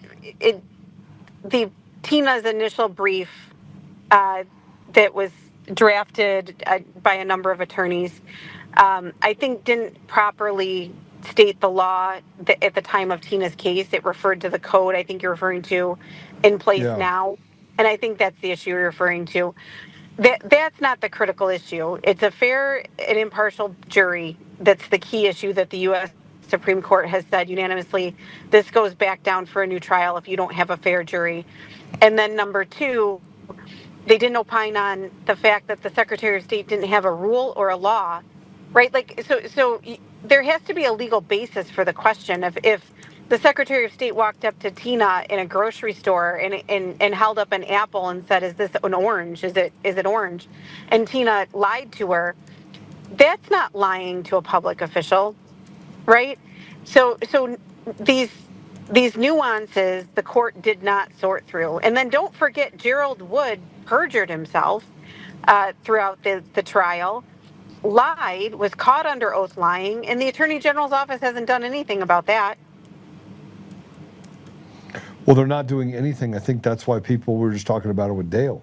That's why people are pissed off. They're finished, right? They feel like they've been put in this position where no matter what side they turn to, and it doesn't seem to get to a place where the American people we can see it as obvious as in front of us. It is obvious. I think the wheels of justice move slow, and I very much believe that they are methodically looking at everything with fresh eyes. And I think there will be a process that is pursued with the government. If you're asking me if I think that all of this will just be ignored, I don't. Yep. All right. Well, Stephanie, we got more to talk about because I haven't reviewed the entire filing for Tina Peters yet. It feels like that both sides are. I mean, it at least give us some closure on what's happening with the appeals court. Now it can go to the Colorado Supreme Court, correct? It could. There's actually a mechanism to go to the United States Supreme Court, and this is a important issue related to the pardon that was issued to Tina. That the Supreme Court would probably want to weigh in on and consider if they think it's valid for charges that arising from the state of Colorado. But Stephanie, can the marshals now come in, take Tina out of the jail, and be like, we're done? Well, I don't want to talk about what the government could or could not do. She's a federal witness. That right. I'll say. Absolutely, all day long. She has evidence pertaining to things that the government has under investigation that the government's already said that it's investigating. So what they can and should do, I'll leave that to the government to resolve with the government of Colorado. But it just has to go step by step at this point and as fast as possible. A motion at a minimum to get Tina out right away, now that it's getting remanded down to the trial court, needs to be filed. Because she's entitled to new sentencing, and she can have bond pending appeal and show up for sentencing just like she did before. So that needs to be filed. Okay, so we got lots of stuff to work on with there. We talked about yesterday the Dominion magistrate, special master, D.C. court stopping information related to crimes committed and saying that you have to return and destroy that. I didn't clear that with you before. Do you want to make any comment on that, what we talked about yesterday? I think I should come back on and talk about that, but I don't know. Have you told your audience anything about that order? I did yesterday. I went through it yesterday. I read it on the show yesterday. Sure. Well, I'd like to come on when I have my answer prepared to that. But I'll just say, you cannot order anyone to destroy evidence of a crime or manipulate it or move it or interfere with a witness. That's the law. You can't do it. So let me prepare that answer and I'll file it and then we'll come on and I'll talk about it line by line. But okay. Even a federal judge cannot order someone to commit a crime and destroy evidence. All right. Right? I agree with you, but they did it to Virginia Giuffre in the Epstein deal. That happened, saying that she came about it the wrong way. And again, we see more crimes committed by people inside the government, and they are going to let it happen. Or pseudo-government, whatever you want to call it, Dominion employees, Eric Coomer specifically in this case, When are we going to? We just got to get to the bottom of the justice part, Stephanie. This kabuki theater that we go through every day, they say it's difficult. It's not difficult. It's only difficult. It's only not difficult when they want to basically throw the book at you like they did Tina Peters. I think, Joe, things are moving. They're moving slow, but they're moving, and we've talked about that in the past. But it's just really, really, really frustrating. This court order that doesn't deal with the important points that were raised by Tina, not the supremacy clause. I mean, it just kind of dismisses everything quickly and doesn't thoroughly analyze it. I'm really disappointed. I was hoping that they were taking their time to write a really thorough opinion and order, and that's just not it. Apparently, it doesn't matter if somebody says that they thought that the defendant was targeting them throughout the entire trial and didn't say anything to anyone. Apparently, that's precedent that the Colorado Court of Appeals is okay with. So any juror can be biased against someone during a trial. They never have to disclose it, and then that person can go sit in prison. That's ridiculous. So I'd like to see you have some defendants' rights groups on your show, liberal people and liberal attorneys talking about how that's not how that works. And in any other trial, you'd get a new trial. No, I agree with you fully. And given that opportunity, it would be better. But I feel like that these bad people are sticking together. Stephanie, I hope to have you back on again so we can walk through all of these different cases, including what they're trying to do on the Coomer case, which is they're trying to keep Peter Tickton from representing me in the Coomer case. Why is it that they go for sanctions on everything and create problems there? They lie with impunity. We're just supposed to put up with it. They got a protection order against me, and they took all the things that I've said, including me doing this, and I'm going to do it again, that I carry a gun everywhere I go. There's a gun right there for protection, and that somewhere along the line, me doing that is threatening to these snowflakes. Well, you lawfully carry a gun, and that's the point. That's what your business does. You have a procedure in place where you educate people on how to follow the law. That's what you do. You follow the law. And so you asked a question on why are they attacking the lawyers? It's because they need to, okay? Things have changed over the past 4 years as to who's in charge and the former Biden corrupt agenda that was taking place. There's a funny saying, that they teach lawyers when they're young lawyers. When you've got the facts on your side, pound the facts at trial. When you've got the law on your side, pound the law at trial. And when you've got nothing, pound the table. That's what they're doing. They pound the table. They're pounding the table. They and at slandering. This point, that's the only thing they can do. They don't want to actually go to court on the merits, right?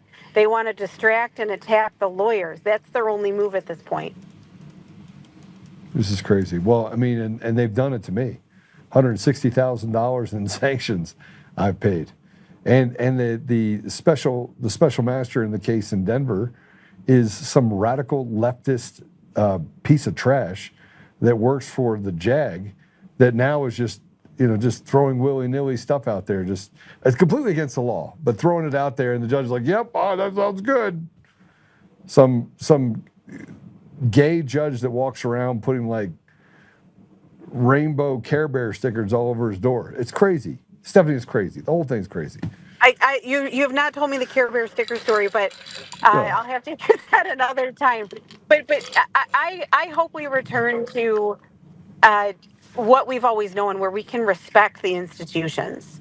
The crazy rulings and the things that have happened in this country that are just, it's so sad, isn't it? It is. We just need to go back to functioning where there's no weaponization. It's not about politics. It's just, what is the rule of law? Let's follow it, and let's have accountability where it's due. And that's it.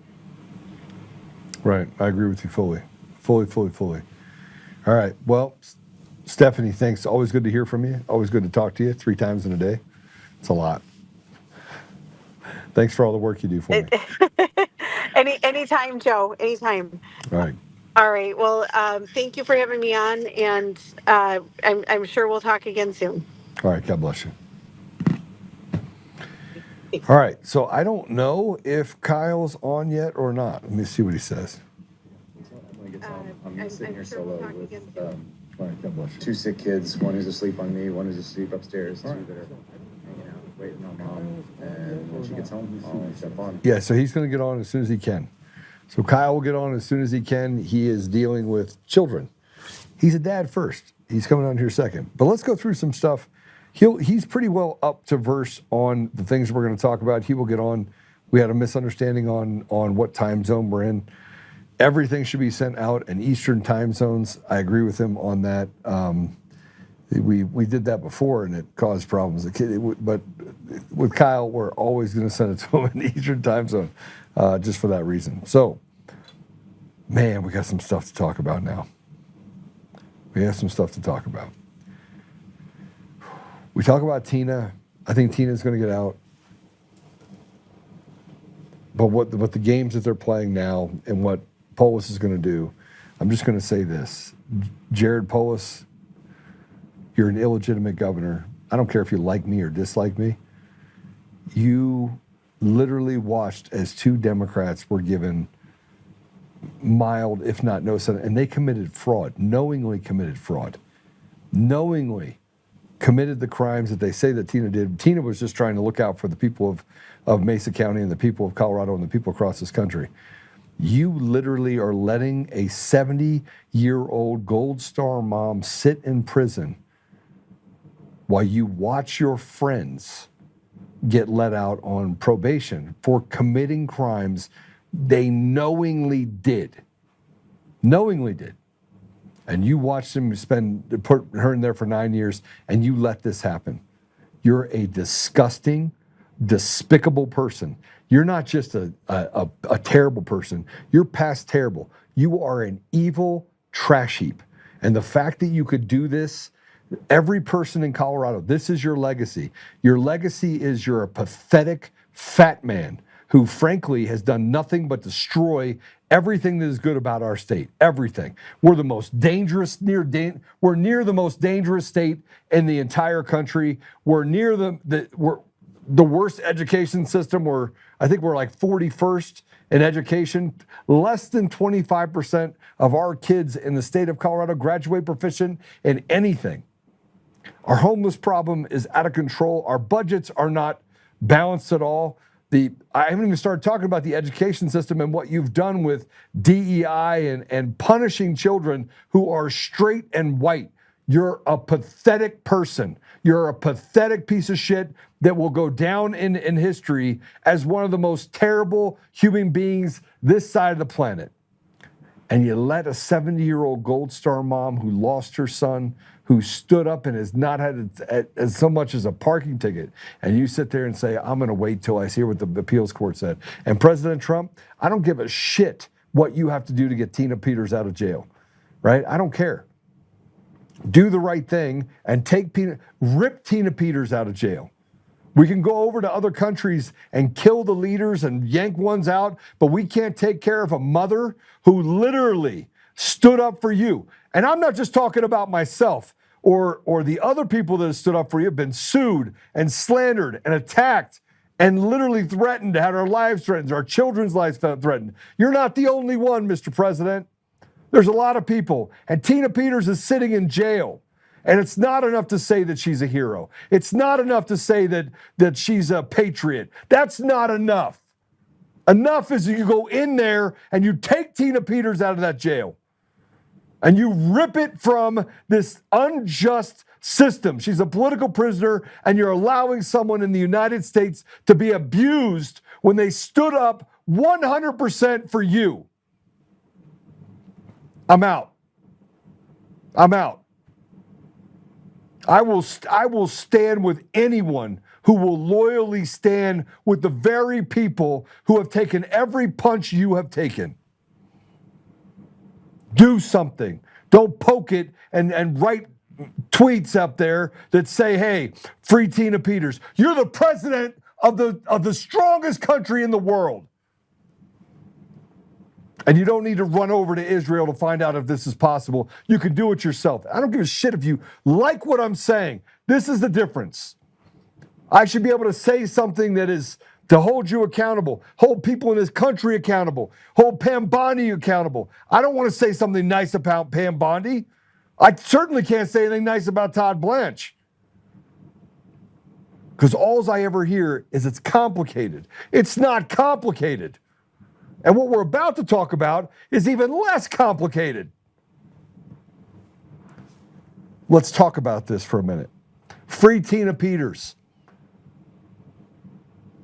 For once in everybody's life, let's make it more about someone else than making it about the power struggles of the people in power that, oh, heaven forbid you were persecuted. How about the American people who stood up that don't have Secret Service details, that don't have the ability to walk out and say, I'm going to go start a super PAC.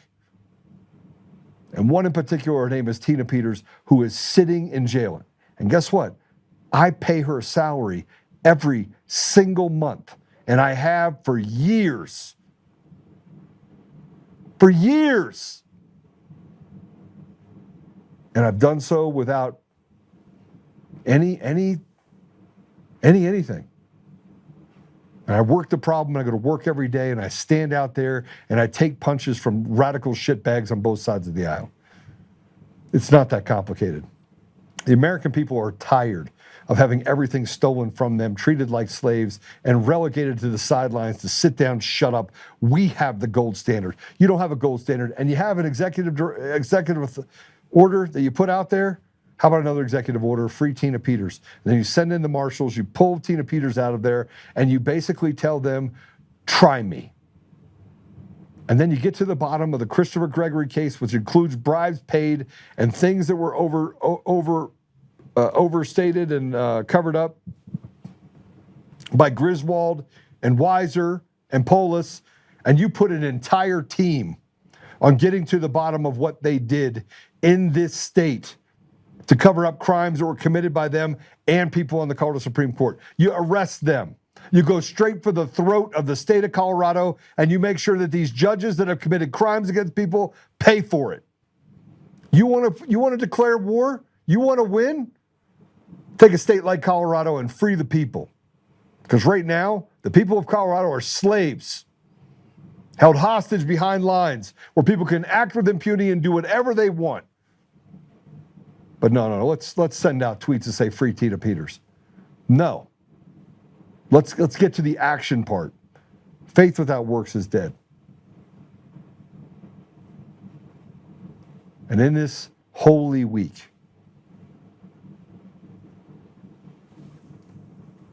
we have done nothing but dishonor the very people who have spent years fighting for people that obviously would step over them and piss on them just as soon look at them.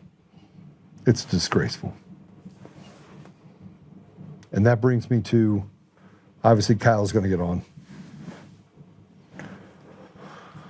He is on? Yeah, just get him on, please. Kind of past it, bro. How you doing? I'm good. I miss your face. It's good to see you. Outside of seeing your podcast, it's really good to see you. Yeah, good to see you too. You're on one. I feel you. It's a rough week, man. This is a rough week. It's been a wild week. I've got nothing but sick kids. I've been fighting sickness. My parents are sick. We just visited them last week. So just watching all that, it's like Holy Week has been a rough week for years in this house.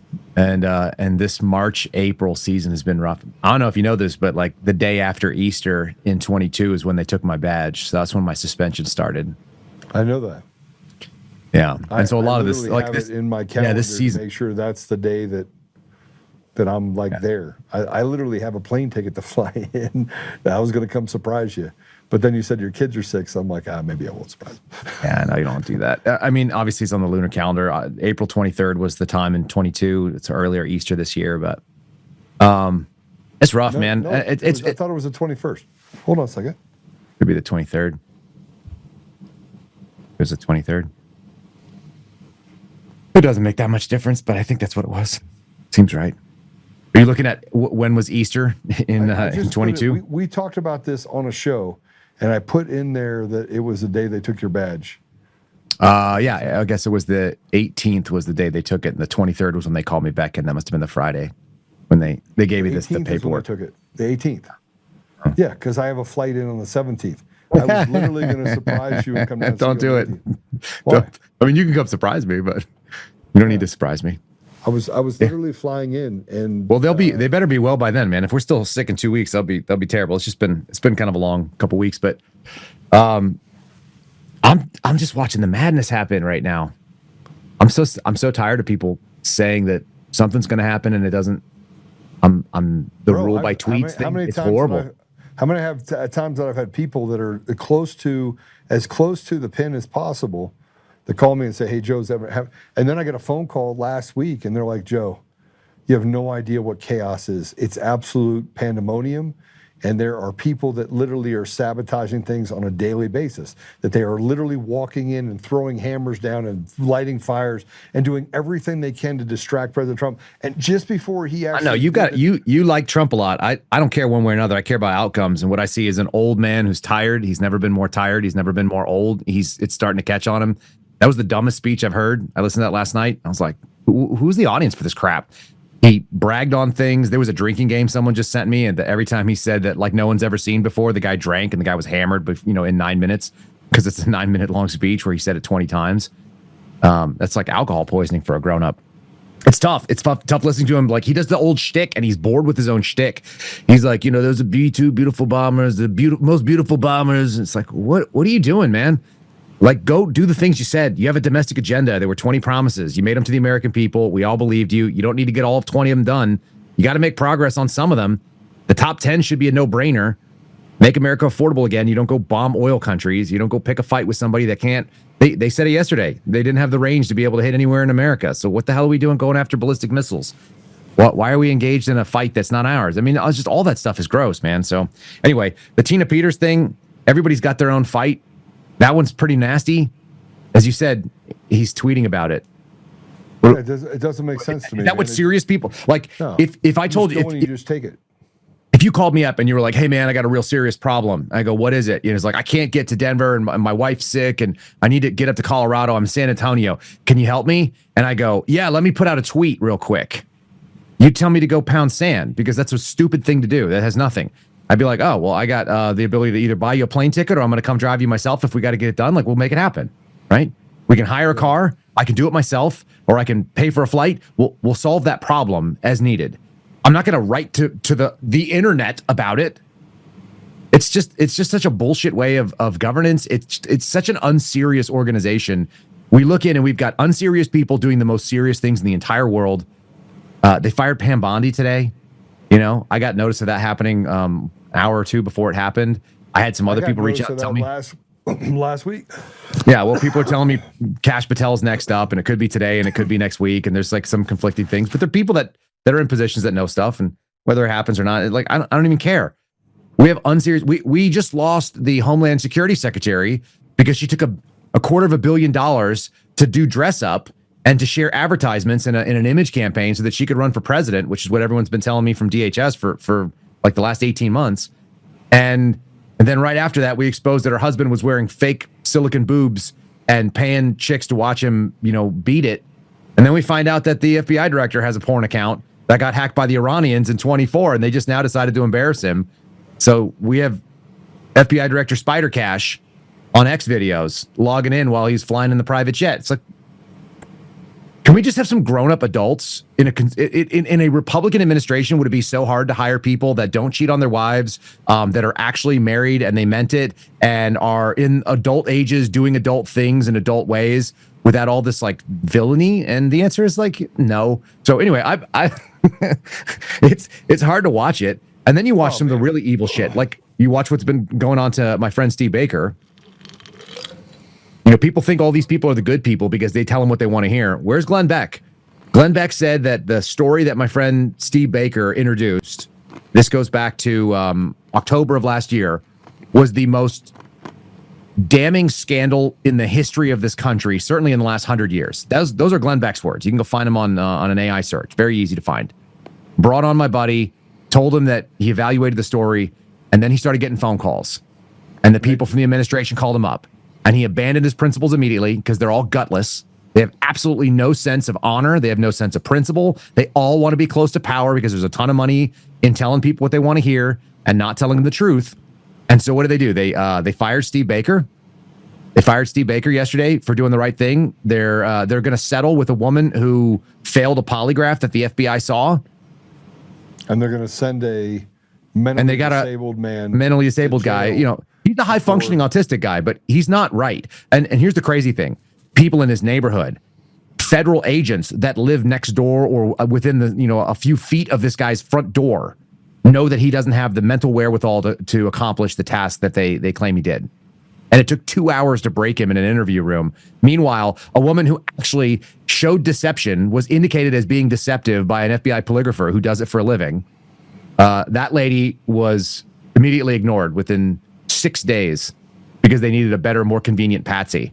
And by the way, my analysis, I do analysis the same way the Intel people do, high, medium, and low confidence. I assess with very high confidence Dan Bongino didn't even know that Shawnee Kirkhoff was polygraphed and failed it before he started going out there making claims that he was going to pay for her defamation lawsuit.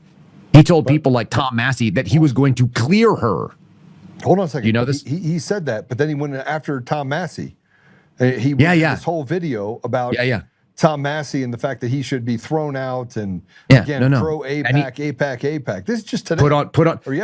They spent almost coming up on $10 million to unseat Tom Massey in a primary where the Republicans are going to lose the House in November. And rather than save their war chest to actually spend it on things that matter, like maybe keeping a seat that's in danger or flipping a seat, they're trying to get rid of a guy who votes with Donald Trump's agenda 91% of the time, except when he's hiding the Epstein files or other weird shit. So, your fire. I'm beat up today. I've done too many hours of this. I spent 2 hours explaining all the court filings and the intrigue this morning of how insane it is that our government is imprisoning a 30-year-old dude who doesn't have the mental capacity, doesn't have the physical wherewithal, and as far as we could tell, wasn't even in the same place as the pipe bomber on J6. After 5 years of searching, they came up with nothing. And then within minutes of Steve Baker and formerly of the Blaze kind of exposing it all, Joe Hanneman also needs a mention. He's the partner in crime there. Yeah. Those two guys did the actual work of what you would do if you were doing gumshoe investigations. And they went, holy crap, we need to, set up this dude. And then their answer was a guy who bought things years before the election was so mad about the election that he went and placed fake pipe bombs, which I was briefed 1 week later, were not real. We're not operational. Looked very bomb-like, but in fact, we're inert. And the government is prosecuting a case based on the idea that these things had to be inert. It's freaking crazy, man. I mean, they'll make you lose. Here's the upside. It's Holy Week, so we know that the only perfect man that walked the earth died for his troubles, right? So we're not necessarily supposed to win on this planet, and we don't need to. Yeah, but we have a pretty good. The people that say that they are for us and with us, and they are the ultimate Judases. They are. But here's the thing: faith, right? I mean, Jesus was crucified for his troubles. All of his apostles ended up meeting a similar fate. You had your first martyrs. Yes. Way worse things happened to a lot better people than me. Way worse things have happened to places that were much more just and justifiable than what's happening to the United States. And whatever chaos we get, I think we'll still come out the other end of it more or less okay. But I think we're watching a lot of insanity because the people at the top are not holding onto the steering wheel. They're subcontracting it out to people who have already sold out. I mean, you can't tell me that you didn't know that there was all this sort of they love sexual compromise and sexual malfeasance. You can't tell me that the DHS secretary wasn't vetted and they didn't know that her husband was on online, bimboification forums. You can't tell me that. You can't tell me that we don't know what kind of compromise it causes a 60-something-year-old man like Lindsey Graham to go wander around Disney World with a freaking bubble wand. You might find me with a bubble wand someday, Joe. It'll be because I'm chasing down one of my daughters who's either 2 or 7 or 8 who gave me their bubble wand, and I'm trying to give it back to them. That's when I'll have a bubble wand in my hand that's pink. I didn't go buy it for myself as a grown-ass man and then wander around in public to get photographed with it. It's enough to make you it's enough to make you question all the things, and yet at the same time, it probably should just reassure people like this has always been the way it's been. Yeah, if you thought we were voting out of this, I would implore you to think otherwise. Like there's no evidence that that's likely or possible. But I think we're past the point where, I mean, this is where I start going, okay, we may not be able to vote ourselves out of it, but we certainly could slow things down and actually turn it around and take it into. I don't think we can turn it around. We outsourced it to the guy that was. The country's done. Maybe in this format, I think that's probably true. But look, our country is not the country that was founded as the United States of America. Think about even the name of our country. I mean, this is something you and I go back to, but like the primary governing body of the United States was meant to be the states. Yeah. Not Washington, D.C., not some centralized federal government. The Federalists and the Anti-Federalists got together and they had to work it out. And the worry was that they were going to have some atrocious, tyrannical, replace a king with an equally tyrannical body. And so they said, well, we're going to leave most of the power with the states, which is what the 9th and the 10th Amendment were supposed to do. We were supposed to leave all powers not on. It was a leash on our government. And what have we done? We've run through the 9th and the 10th aggressively. We've implemented things that centralize power with the 16th Amendment by giving, we're in tax season right now. Yes, that's relatively new. That's 1913 on. So that wasn't the beginning, the first 100 years of this country. We didn't have that thing. You couldn't do federal income taxes. Do you know they passed the 16th Amendment, by the way, Joe? It was based on greed. It was based on the oldest thing. It was like a Liz Warren thing. Like, aren't you mad the elites are not paying their share? How many of you that are paying federal taxes right now consider yourself to be an elite or a 1% earner? There's some of you that are, but it's not a big percentage because 1% is not everybody. The people that are wage slaves that are, paying off student loans and writing taxes on their tips and being able to write off $25,000, but they're still getting charged taxes on the other, $15,000 because they made $45,000 a year as a waiter. Those people, you're the ones who got conned and you didn't even do it. It was done 115 years ago or so. It was done 100+ years ago. Everybody that's responsible for wrecking this country is already dead. So the idea that it would finally crumble down and then sort of reemerge in some other form, like USA 3.0 or 4.0, I don't know what number we're on. They say the fourth turning. Well, I think we're going to get a turning. That's okay. It's going to just be chaotic for a little while. It feels crappy to be in it. Kind of sucks to have young children while you're in it. I had a 2-year-old sleeping on me 5 seconds ago. I probably still have drool on my shirt because my little turd she's febrile for the last week. She feels terrible. She just wants, dad for comfort. So I'm there for it. And she just goes, I don't want to watch a movie. I just want to listen. And then just blacked out on my shoulder. Okay, great.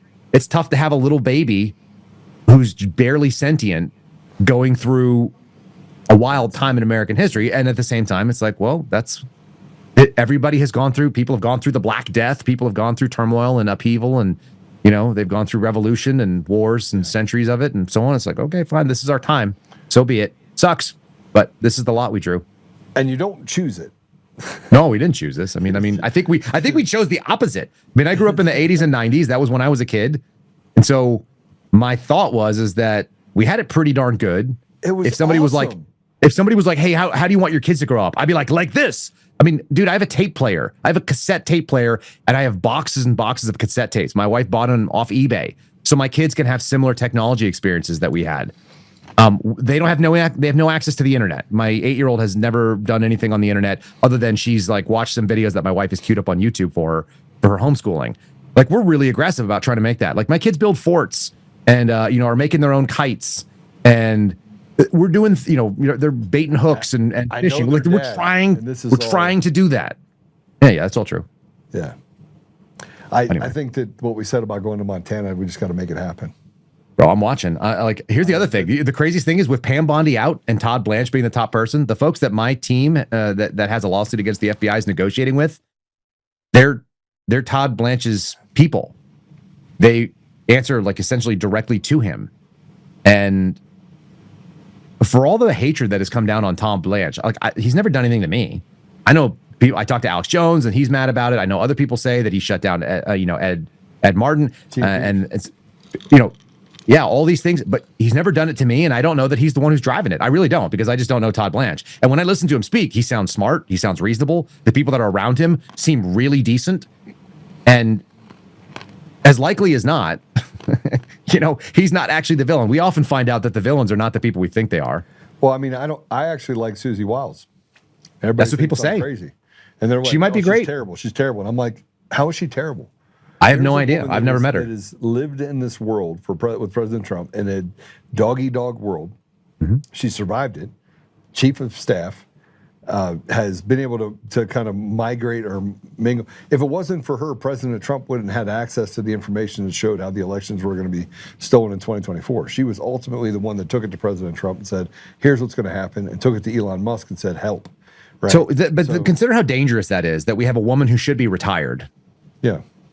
I mean, look, I'm a firm believer. I'm not an ageist type person, but I just think that like there's a time for being bold, and there's a time for enjoying the rest of your life and adding the wisdom that you have for the next generation. And I'm just really sick of people over the age of like, let's say 65 or 67 weighing in on any of this stuff. I don't like that Donald Trump is as old as he is. I really don't. I'm like, if somebody younger than Susie Wiles, she's a boomer. I don't know. She's in her mid 60s. Is she really? Oh, I didn't know that. And she's overweight. And it's like I look at these people and I just like, this is my thing. Like, and this is a Kyle Seraphin thing and people don't like it, but it's like, look, I could be overweight. I've had a ton of stresses in the last couple of years. I actually got to the point where I was like, hey, I haven't worked out in a little while. I better do something or I'm going to start getting fat. So your choices are, do you just get fat or do you get after it? And we've had a lot of, employment trauma and family trauma. And I've lived in 6 houses in the last, whatever it is, probably 5 years. We've just been all over the map and it's rough. And at the same time, if I can't take care of myself and make good decisions about what I eat and how I work out and how I take care of my body, how on earth am I going to be someone that can be an example to my children, let alone like lead a company or other people? So I understand that certain people have health problems. And at the same time, if you have that, I hope you take care of that business. And if you're over the age of 65 or whatever it is, like just stop. If you told me, and my dad is one of my favorite people in the world, right? My dad's 76 years old. He is bright and principled and a role model to me. And if you told me my dad was going to be in charge of like, I don't know, the state of Texas or even my county, I'd be like, nah, I don't think that's a good idea. It's not a good idea. He's too old. He needs to be looking after my, his grandchildren, my babies. And he needs to let someone your age or my age be there. Because what are you doing? And if this country would get out of its own way to let people who are young enough to be bold and old enough to be smart enough to know what's going on, it'd be nice if some of these people that held onto the reins of power until their freaking knuckles fall off, I could do with less Mitch McConnells and Chuck Grassley's and Dianne Feinstein's and Nancy Pelosi's, these freaking bony people that literally they aspire to die in office. That's my enemy of all the things out there. And Donald Trump is part of that, to be fair. He's 80 now, isn't he? He's freaking 80 years old. I don't think he's 80 yet, is he? I think he is. I think he just turned 80. And I think it was his birthday. I think that's what I read, but I could be wrong. How old is Donald? He's 79. He's 79. When does he turn 80? In June. June. Yeah. He's freaking 80 years old, man. What are you talking about? He's 80 in a few days. He's too old. And he looks tired and he's over it. And like I get the sense that his mortality is coming through from listening to him talk the other day. But does he realize he's looking at spending the rest of his life in prison? Because I don't think you can make enough deals with these demons to not eventually get them. Like they need blood. And the fact that they're not playing for keeps is making me sick. I thought that's what we voted for. If he didn't do it and his life was on the line and his kids and his kids' future, man, how could you make a deal with people that you know are going to turn around and stab you right in the back and the front at the same time? So I don't think it doesn't make any sense to me. Anyway, that's kind of a negative way of looking at it, but it's really disappointing watching this stuff, this turmoil. It's crazy. It wears on me every single day. There's not like a lot of people who wake up and feel the weight of what's going on in DC, in Texas, America, but I do, because that's what I'm swimming in this crap. Well, and I'm trying to understand the thoughts of what he said, that he doesn't want to fund daycare, he wants to fund wars. And I'm thinking to myself, listen, he's actually right. Dude, that is actually the conservative position. I actually would agree with that if that's where he stopped. He just didn't. In theory, the scope of the federal government should be so narrow, right? It should be national defense, national borders. If we needed to project force and be commander, that all makes sense. So if we needed to, like, federal dollars should be funding the military, which shouldn't probably be as big as it is, but should be advanced, capable. What the hell is he talking about? Daycare should be funded by the states, and we should drop our taxes so they can raise their. That's where he loses me, because the states shouldn't be funding daycare either. I should, as a dad. Right, but hold on a second, time out. You can't take 56 cents on every dollar away from a person and expect them to live on less than half. You can't do it. No, they shouldn't be doing any of this. To do it. He campaigned on exactly the opposite. He campaigned on a few things. Promise number 3 under Agenda 47 was make America affordable again and reduce inflation. So that means you have to deflate. You have to deflate the value of the dollar. So it's not fake money, it's actually better money. You have to improve the value of your buying power. And that would mean that you cut down some of the stock numbers, which he doesn't seem to care about. Trump seems totally involved in a K-shaped economy where the people around him are rich and powerful, and they're going to keep getting that. Good on them. The average American suffers for it. The guy that I met at the gun shop that I was standing and talking to yesterday, I have a meeting like that 6 times a week. I meet a random individual person. They're a wage-earning human being. They have calluses on their hand. They work for a living, and they're struggling. And they're not political, and they don't give a shit about wars, and they're not trying to start a war, and they're not weak, and they're not cowards. They're just regular men that are looking like, am I going to be able to drive my old work truck, which I bought for $3,000 in a county auction, or am I going to have to ride my motorcycle to work in the rain because gas is $4.20 a gallon? That's the guy that I met yesterday. Seemed like a super nice dude. He wanted to tell me about every gun he had, Joe. He wanted to tell me all the guns he ever shot. It was like, hey, man, I got to go to dinner. But that's a regular person. He's not a political commentator, and he's not some sort of pundit, and he doesn't have an agenda. He's a dude who's just trying to figure out if he can drive his truck to work because it gets 9 miles to the gallon, or is he going to take his motorcycle, which gets 45. And it's raining and storming in Texas, and he's taking his motorcycle because gas is too expensive. Like, that's not the America we want to be in. That's not what Trump promised. He promised we were going to fund the country on tariffs. I heard him say it. And we were going to eliminate the IRS. How does that plan come into effect with a government this big? Instead, what they did is they passed the big, beautiful bill, and they have the highest spending in the history of any government in the history of this country. And we've added $2 trillion to the freaking national deficit that my children are going to face, and my children's children. And you're not going to be able to get around it. You can't. There's nothing you can do. How do you stop it from happening? Dude, it's going to have to crumble. We're going to have to, the system's going to have to collapse. We're already there. I know, it's going to collapse. Our judiciary is completely rotted to the core. Yep. I gotta go through this because you put up this post. This is a post saying, I feel vindicated. Put it up. Vindication. The FBI covered up current CIA employees' failed polygraph failure to sue simple questions. Did you place those pipe bombs? Did you place those pipe bombs that evening? FBI Director Kardashian Patel and Dan Bongino have some explaining to do. Okay. You were served with something that she wanted to sue you, correct? Yeah. Uh-huh. And not only that, but Kardashian Patel used the system, lawfare, in order to come after you for talking about what happened last week. And I want to get your thoughts on that. I'm probably not going to ask you there. Oh, the General Flynn thing? Yeah, it was so coordinated. You got Laura Loomer, you got whatever the country music sensation that's never had a country music hit ever. That's it. You got it. 6,000 views per month on Spotify. And comes out, by the way. I beat that in a day, by the way. I beat that in a day with my podcast. I beat that in a day with my podcast. I know. On Spotify specifically, I'm saying I beat it. Yes, I'm telling you. Yeah. And we haven't even. You can't. Let me just tell you, you can't make a living doing 6,000 streams or downloads on Spotify. You just can't. That's game over for you. Yeah. No, you cannot. Absolutely. You starve. Unless somebody else is funding you, or unless your world is already paid for, or unless you don't have to worry about money for some reason, which would be nice. I mean, if you were, maybe had a.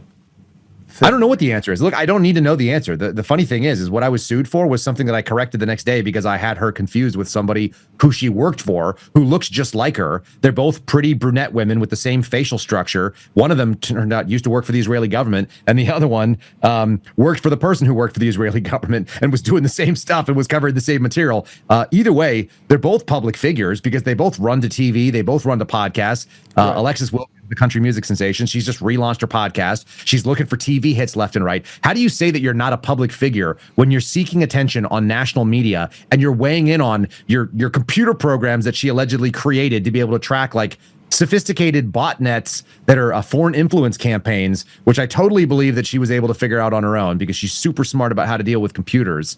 Meanwhile, she can barely string a coherent sentence together. She's articulate in not saying anything, but I haven't heard her say anything that's of value. And what is her formal training? Oh, nothing. She left school when she was 16 years old. She doesn't know how to do any of this stuff. And then suddenly it's General Flynn and Catholics and people who are doing coordinated hit smears. You know what's funny about her little story that she did? Yeah. I was not mentioned in it.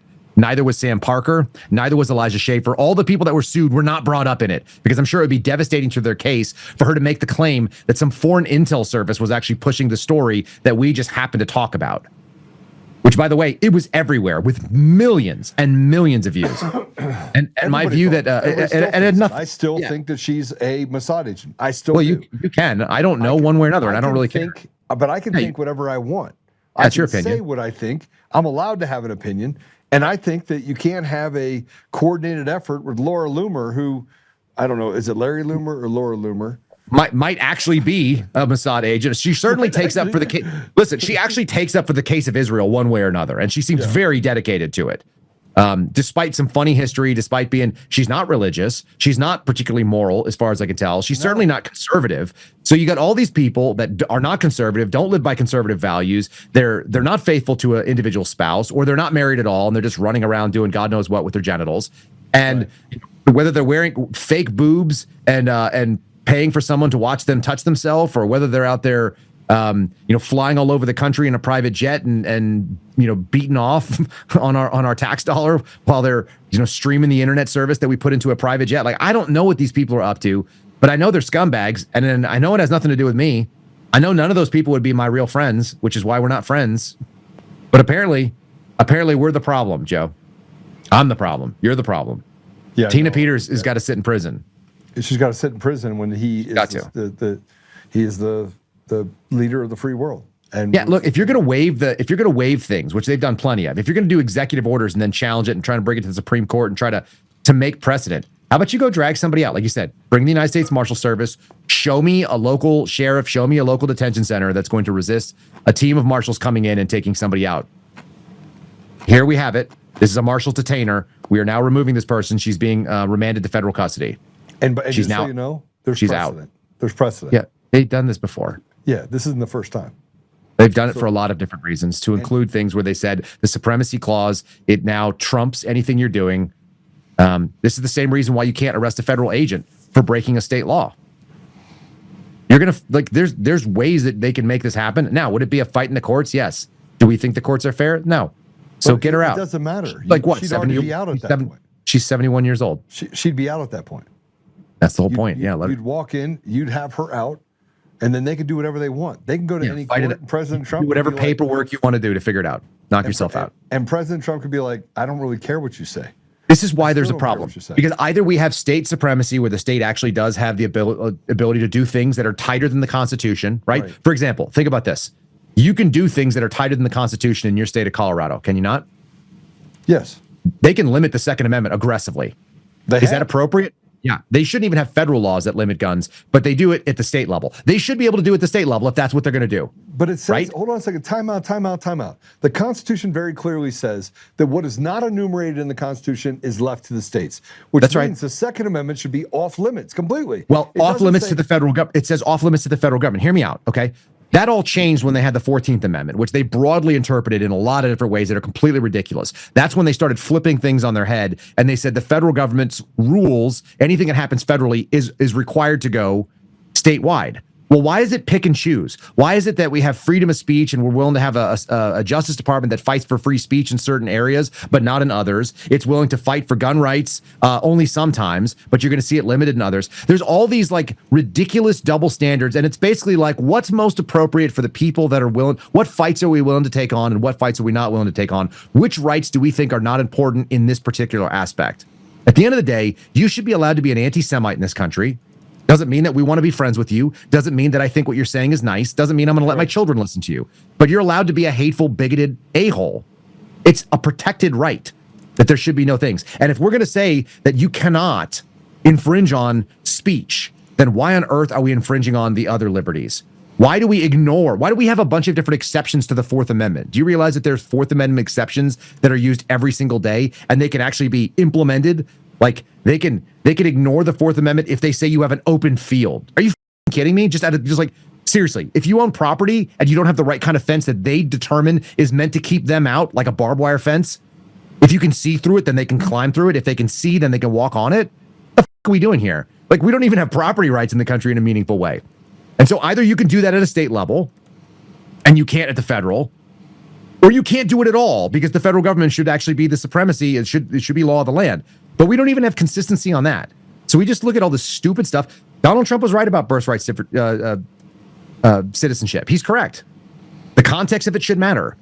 It was about freed slaves. It was about people that came here that, maybe against their will, people who were born that were not citizens, that were going to be citizens because they were in a place where they were allowed to be.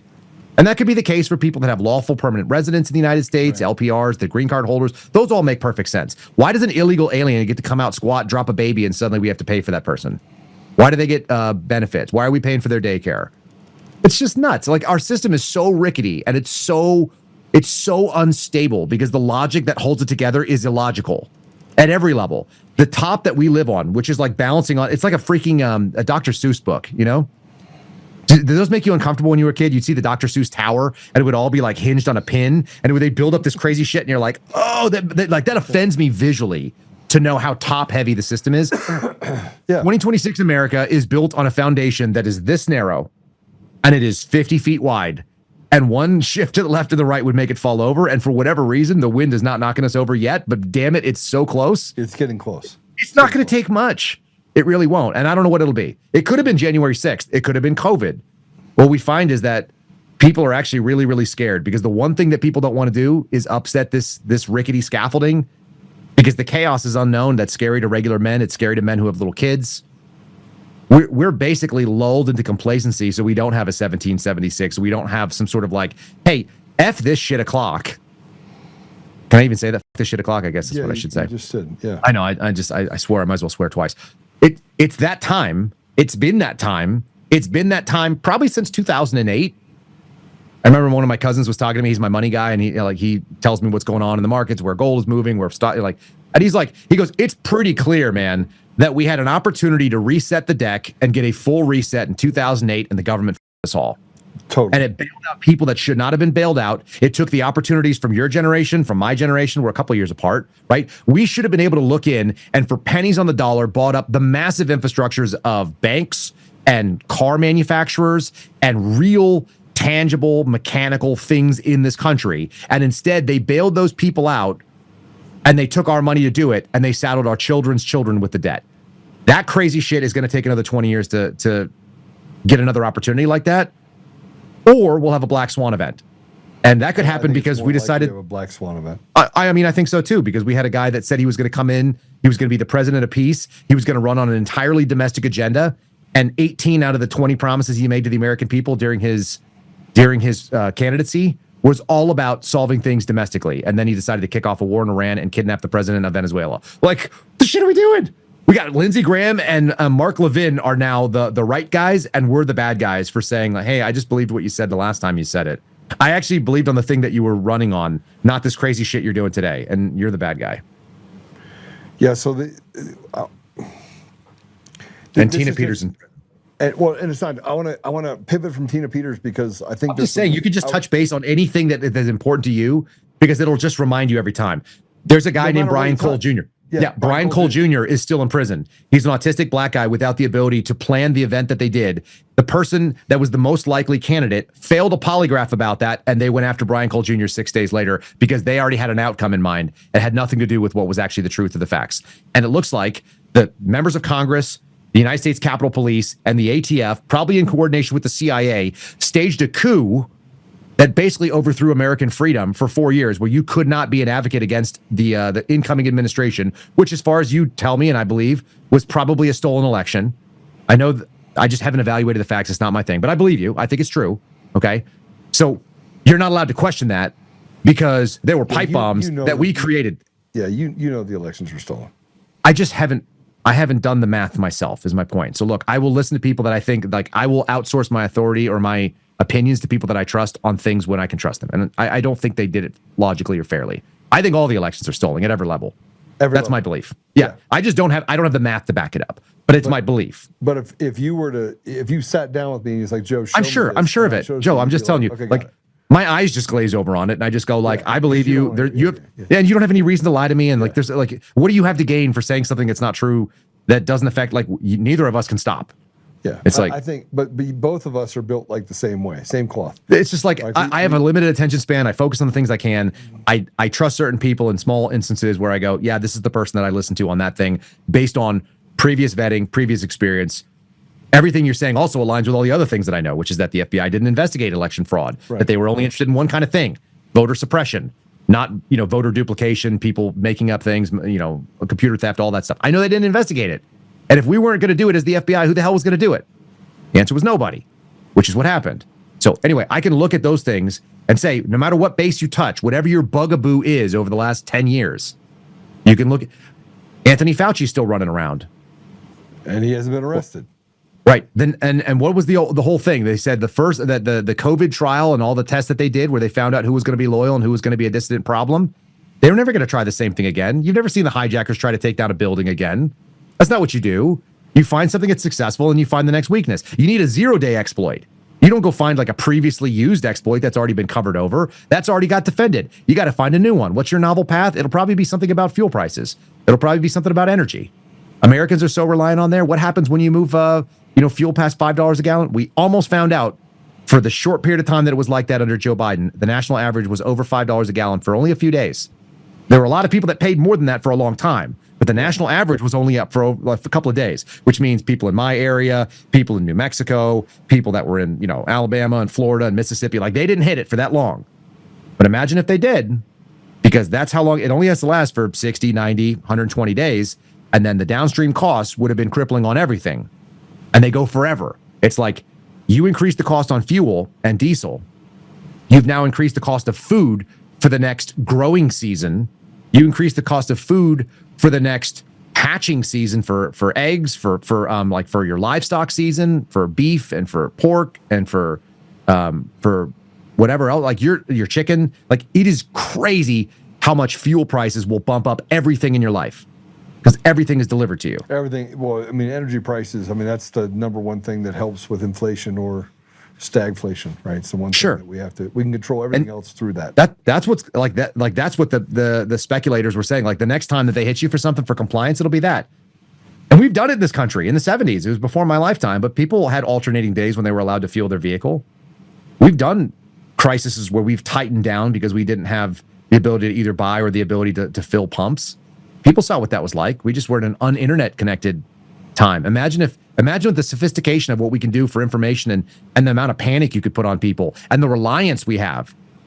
I mean, I think that people in my lifetime relied on the bus regularly. Like it was normal for a one-car household when I was growing up. Dude, I was a one-car household until freaking 6 years ago. we had one car because that was the right answer. We didn't need another car. Do you think that there's something they're doing that's trying to make us see how corrupt and broken it is so that we do something about it so that we can get to this last purge event? You don't think that's No, I actually think what we're seeing, like that would be sophisticated. I don't think these people are, I think people are too simple. I think the things that are going wrong right now, I think it's just human nature to unravel it. I think we're seeing a 2003 psyop on an American people in 2026 where we have the internet and archives. That's what I think we're seeing. I think we're seeing like, did you ever see that thing where they said like that, the propaganda for the Gulf War, and it was young Britney Spears. It was the Hit Me Baby One More Time Britney Spears, and she was cute and she was fun and she was wearing like a schoolgirl outfit. And she was not all crazy. And then they're like they're trying the same shit in 2026 with 2026 Britney Spears, and she's like all coked out looking, and she's like wearing her underwear, and she's got knives in her hand, and she's like got cuts on her legs and shit, and she's spinning around on some tile floor in front of some crappy cell phone. Like that's how ugly. It's like people are like, oh, you can't sell that here, not today. That's what it looks like to me. It looks like they're not trying to unveil it. Like, it's just so obvious that the people who are running this crap on us, they still believe in the narrative power of the mainstream media. They still believe that you can control a Brian Cole story by debunking it, which they did yesterday in the New York Times. They think the New York Times is going to move the opinion needle, and it does for some people. You can take it out to Fox News and ignore it, and so the people who watch Fox News will never hear about it. But the problem is we've decentralized it. Did you ever see the Firefly series? Are you that kind of a nerdy guy? Yeah, of course not. So there was a series called Firefly. Yeah, no, you're all right. I don't like movies, man. It's sci-fi. I'd rather read a book and sci-fi. It's good sci-fi. It's also a cult favorite, but they basically canceled the show. It was called Firefly. They made a movie called Serenity, and there's this really great moment in there. This dude, and he's just kind of like he's like an internet shit poster, okay? And he runs this like centralized thing, and he's got like a robot girlfriend, and he's a total nerdy dude that just cruises the internet and posts videos, and he's like a content stream aggregator. Like imagine him being like the oracle that runs all the things that come through YouTube. Like he's the censor guy. Yeah. And they bring him this message, which needs to get out to people. And they give it to him and he broadcasts it and they kill him for it. And like one of the last things he says is he's like Malcolm, or Mal is the guy's name. He goes, you can't stop the signal because it hits all the repeaters. Right. Like the signal's already reached, it's already broken containment. Yeah. I think that like the obvious fact is like the question is when does it hit critical mass? But way too many people know that we're being lied to about way too many things. Yeah, I mean, you can't tell me. That's the point. Was bro, you cannot tell me. You can't tell me that the president of the United States can't get somebody out of prison in a state prison. You can't tell me that. I don't believe it. Yeah. Sorry, I don't believe it. If I was president, I would just go do it. They would come after me for it. They would tell you that you're a piece of garbage, that you're a tyrant, that you're an authoritarian, that you're a dictator or whatever. Yeah, who gives a shit? They already said all those things. Yeah. Yeah. It's like, well, this is what I'm about. I'm going to go do this. They just pardoned a guy that spent 3.5 weeks or 3.5 months in jail for a 30-year sentence or something. Some financier, some Jewish finance. Yeah. Excuse me, dirtbags that killed people in nursing homes, that stole like life savings from people, millions and millions of dollars, like unbelievable amounts of fraud and scumbaggery. They've all been pardoned. Yeah. There's a dude who had a $40 million judgment against people in nursing homes. I think his last name was Schwartz, but I could be wrong here. He was this guy. And what did he do? He paid a lobbyist firm like $1 million to get access. Yeah. Paid $1 million to some lobbyists to get close to Donald Trump, another $100,000, and got Laura Loomer on his case, and he's out. So rather than pay $40 million, would you rather pay $1 million to some scumbags to get you out of the obligation? Sure you would. It's a hell of a deal. It's not honest. It's not principled. But that's my problem. You know, you got other people like, I'll just say it. You got the Tiger King. I've read all of his stories now. Everyone came back and said, okay, I lied at trial. Even the people that said they told the truth. Nothing ever happened. You get 30 years, and you have other people that do the same thing to get 3 weeks. That's right. And this guy's, in jail, and I was like, how in the world do you not pardon that guy? How is the Tiger King not, I mean, he's a creepy dude. Did I tell you that I probably met him in Oklahoma once? He's a gay dude that, likes he's a tigers. Freaking weirdo gay dude, but he likes tigers. That's a weird. But he's harmless. He still is harmless, right? Relatively harmless. But he's harmless. Here's the problem. If you can go to prison for not committing a crime and you can get out of prison for committing a crime, then we're system. That's where we are. Yeah, there's no justice. Yeah, Look, they told us that right away when I was at the FBI Academy. They go, hey, this is the Department of Justice. Sometimes it's justice. Sometimes it's just us. I mean, it's almost always just us, man. But that leads me down. That's supposed to say that people of principle are going to stand up and do the right thing. And I found out that wasn't true, as did you. When people are given an opportunity to stand up, it might cost them something, God forbid. Like, how are you going to tell me that people in federal law enforcement are going to give their life to protect you when those won't even give up their paycheck to do what's right? Give me a freaking break. I lost faith in all of that stuff. And so it's like, okay, there are certain people that will do it. And if push comes to shove, I have friends who have gone on record and said truly dangerous things for their family and for their careers and for their livelihood and for their future. And they've gone on record because it was the right thing to do because people were discrediting other things that we all knew were true. And it was a smear campaign. I know dudes that did that. No question. Yeah, I'll go to war with those guys. And I've already put my neck on the line for people like that. They're so few and far between. I can make that promise to every one of them. That's how small it is, Joe. But here's my problem. You have Dan Bongino, you have Kash Patel, you have all these people that use these words like debunked and this and that. So Doomer, Anakin. I love those. I want to put this up because this is you talking about the FBI started surveillance on Brian Cole Jr. the day after after Dan Bongino called Massey to claim he would fund a defamation lawsuit. This is Do you know that the person who made that disclosure that's on the screen right now, the person who wrote that disclosure and disclosed that information did so because there was a concentrated operation by the senior management, FBI, Kash Patel, a couple of others there, Marshall Yates and so on, that were pushing falsehoods, smearing me, smearing Steve Baker. So this person put their ass on the line. I'll go to war for the person who wrote that. I know the attorney, so I know who the attorney is. If this person wants to ever reach out and need something from me, I'm there, 100%, day or night. And Dan Bongino, though, he did this in 7 days. This was 7 days after Shawnee Kirkhoff allegedly failed a polygraph given by the FBI. That's right. Dan Bongino, I don't even think knew that she's failed the polygraph. If I had to guess, He's such a dipshit. He's been so, like, excuse my language, but he's so full of his own bullshit that he didn't even know what was going on. He believed he was in charge of the FBI. There's no chance. And he's proven it with stuff like this. Like, Massey shared it online that there was a defamation lawsuit. What's up? Why not come out? Why not come out and tell the truth? Why is Dan? So he doesn't even know the truth. Dan doesn't even know the truth, man. Dan only knows what they briefed him on. That's the thing that's so funny. Guess who's been saying that for the last year and change? But then you have Kardashian Patel, and then Spider you have Cash. this Hain reports. All right, put this up. This is Joe Hanneman. Yeah. So you have Joe Hanneman's a stud. Okay, so we retracted nothing, and nothing that Joe Hanneman reports and I have published has been debunked. Okay? Correct. Nothing. The mainstream outlets, FBI sources, and members of the former agents group, the FAGs, have all said, nuh-uh, but that isn't debunking. That's not doing the work themselves and showing different results. No one has yet done that. They are still only parroting the intel community's narrative, told through sources that haven't done the work, delivered the message they've been assigned to spread. You guys are going too slow. The muzzle has been discarded. There is no longer a paycheck imposed gag order. Joe and I are now free to tell all. Announcement coming soon. That's Steve Baker. Steve Baker got fired by the Blaze because he did the right thing. And just between us and whoever's listening to your audience, it sounded like the Blaze was about to settle almost 8 figures with Shawnee Kirkhoff for a thing that she failed a polygraph on, and no one can explain why the hell that would have been. And apparently, the alibi that convinced the FBI that what's up. Steve Baker was eventually fired. He's no longer listing it in his bio, so I'm going to take that as what it is. You got to be. That's what the paycheck muzzle was that you just saw in that post. Go back. If Tyler Cardin and Gaston Mooney, who run the Blaze, have any balls, they should call Steve Baker. They should get down on their knees and they should offer him $1 million to come and be part of their team again, so they have some credibility. But they can also watch the Blaze fall apart. I think the Blaze is about to go up in flames. That's my prediction for you. I think it's done. I think it's toast. I think they did it to themselves because they're cowards.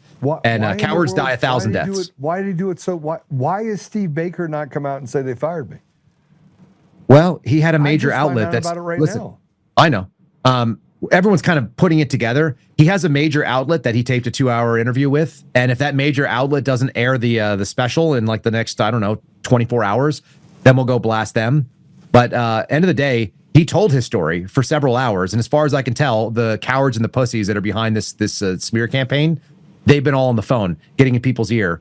I got threatened by Claire Locke. Claire Locke took like $780 million from Fox News. They're a major hitter. They're like the 800-pound gorilla in the defamation game. Off, just so you know. Well, they sent me a letter saying like, you need to do this and you need to give us an unequivocal apology. It's like, fine, go ahead, give me the exculpatory evidence that shows me that your client wasn't the person, because nothing that you've showed, nothing you claimed in your letter has been debunked, as Steve Baker just said. Apparently the video that excuses Shawnee Kirkhoff from her potential involvement in the pipe bomb. There's a dog on video and she's talking off camera as though you couldn't fake that, or as though you couldn't be on another audio device somewhere. What the hell are we talking about here? That's not enough for an FBI agent to drop an investigation. You're out of your damn minds. So what are we doing here? And if listen, Brian Cole Jr.'s defense attorneys have already indicated through their filings, they've said it explicitly, that they intend to do basically a Perry Mason. They're going to offer an alternate theory of the crime, saying that Shawnee Kirkhoff committed those crimes, if they can get the information that substantiates that claim. They would like to be able to press that as a potential legal defense. That's what they claimed in their statements. I'm being very specific about my language. This is not my claim. This is not even the claim of the law firm. They said if they can substantiate it, this is a defense they would like to be able to pursue, which means they require all of that information, so they're asking for those subpoenas. That's what the bullshit that this back and forth that went across the last 24 hours. And what did DOJ say? Did you see the crazy thing they said? No. It's in my Twitter timeline. You guys can pull it up. They claim that Shawnee Kirkhoff's name should be sensitive because they're protected by the gag order, which was issued on December 11th of 2025 in paragraph 4, subsection C. Document 12 in the Brian Cole Jr. case filings. You guys will see a snapshot. It's a squared piece of text. I've highlighted it. The only reason that Shawnee Kirkhoff's name, per the government, would be protected and sensitive information is if she was an undercover operative involved in that investigation. And since they say that's obviously not the case, then she's not a sensitive thing. She's not a sensitive piece of information. But the government claimed to Brian Cole Jr.'s attorneys that paragraph 4, section C, which I could read to you. I probably have it sitting up on my screen here. If you guys want to read it, I'll read it to you verbatim. It's not hard. Let me go grab it. I had it set up for Alex Jones's people the other day. This is unbelievable. I didn't even Bro, I'm telling you like that. I mean, everything that we're talking about right now, and maybe it's because I've just been laser focused on just certain things. Here you go. Gag order. I know that he almost lost his life. He's not the only one. Someone else lost their life too. Actually lost their life. Yeah, someone's already been killed over this. What? And that's supposed to come out too. There's more to it. Again, these are not my stories to share. But I know the name. I know who it is. I know they're dead. I know they claimed it was a suicide. It doesn't look like a suicide, and it's being investigated as a homicide by the PD in D.C. Here's the deal. Sensitive materials. Paragraph 4, the United States may produce. This is the gag order on the Brian Cole Jr. Defense attorneys. It's for both sides. The United States may produce materials containing personal identifying information as identified in Rule 49.1 of the Federal Rules of Criminal Procedure and other materials as set forth below to defense counsel pursuant to the defendant's discovery request. Such materials may be designated as sensitive. Sensitive materials may be plainly marked or shall be plainly marked, so it has to be sensitive, by the United States prior disclosure. Sensitive materials may also include the following. So they will be marked sensitive, or you will know they're sensitive because they fit the following. A through J. A is telephone numbers, email addresses, driver's license, similar identifying information regarding government confidential sources. Here's part C. Are you ready? And this is what the government said was at play with Shawnee Kirkhoff.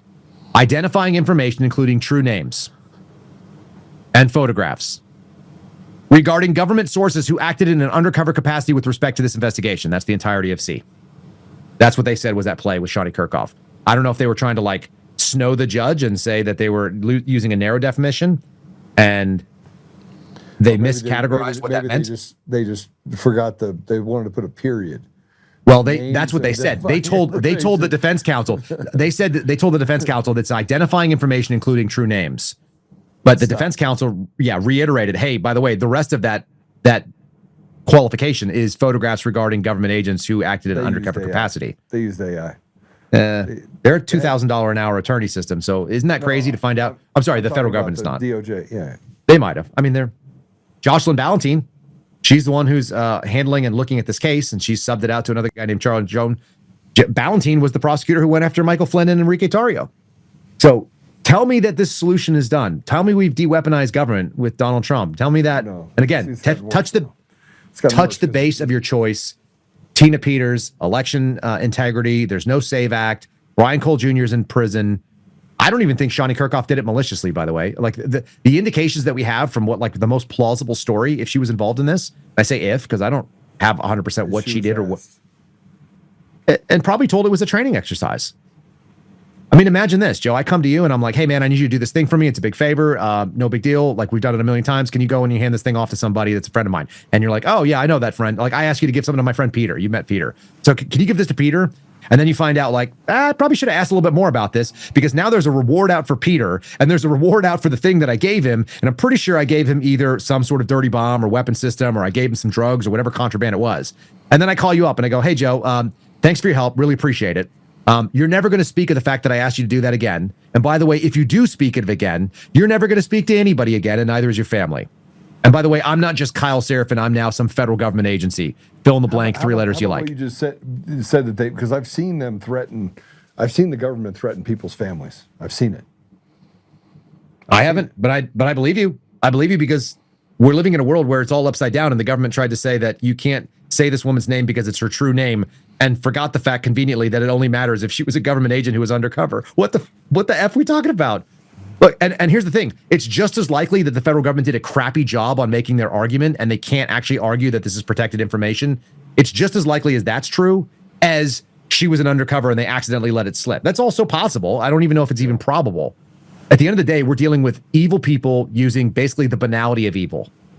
They're mildly intelligent and semi-retarded doing things that they don't think are evil because none of them are the bad guy in that story. I promise you, none of the people that are involved in this think they're the bad guy. They think I'm the bad guy. They think you're the bad guy. They think Steve Baker's the bad guy. They think Brian Cole Jr.'s attorneys are the bad guy. How can you see that we're the bad guys? How could you even say that in good faith? Because you're not working with us, Joe. We're trying to accomplish the greater good as we understand it, because we're the good guys. And the other way they do it is they define themselves institutionally. You know how I do it? Because I watched people in the former agents group, the fags. I watched them do it too. They were like, I was in the FBI and I was a good person. Therefore, all of the FBI is full of good people. And if the FBI is doing something, they represent people like me who are good people. So if you're against the FBI, if you're against the thing that the fags say, then you're a problem. That's how it works. So I'm the enemy of people. Like, my former boss has come out and he calls me like all the like basement slug and a bunch of other shit. He's such a fat piece of shit. It's amazing that a fat loser who did nothing in his career is mad at me because I have a bigger social media presence, even though he's getting his federal pension. So he sits there and cries about Kyle Seraphin. Well, let's just see. When Kyle Seraphin worked for you, this is John Nance, my former boss, and he's on Twitter with like a minimal following.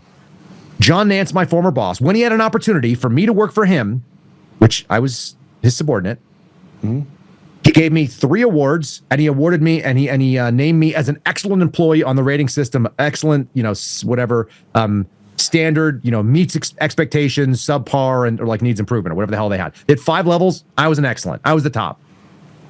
So when he had an opportunity to evaluate my work at a supervising role, I was excellent. Now that he's out and he's one of the fags, He hates you.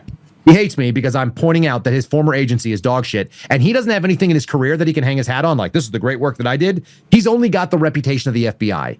God forbid Kyle Seraphin throw turds on it, which, by the way, I'm throwing turds on a badge that's shiny, but it's made of turds. Yeah, no. At the end of the day, look, we've got to get to a place where we just throw these people out.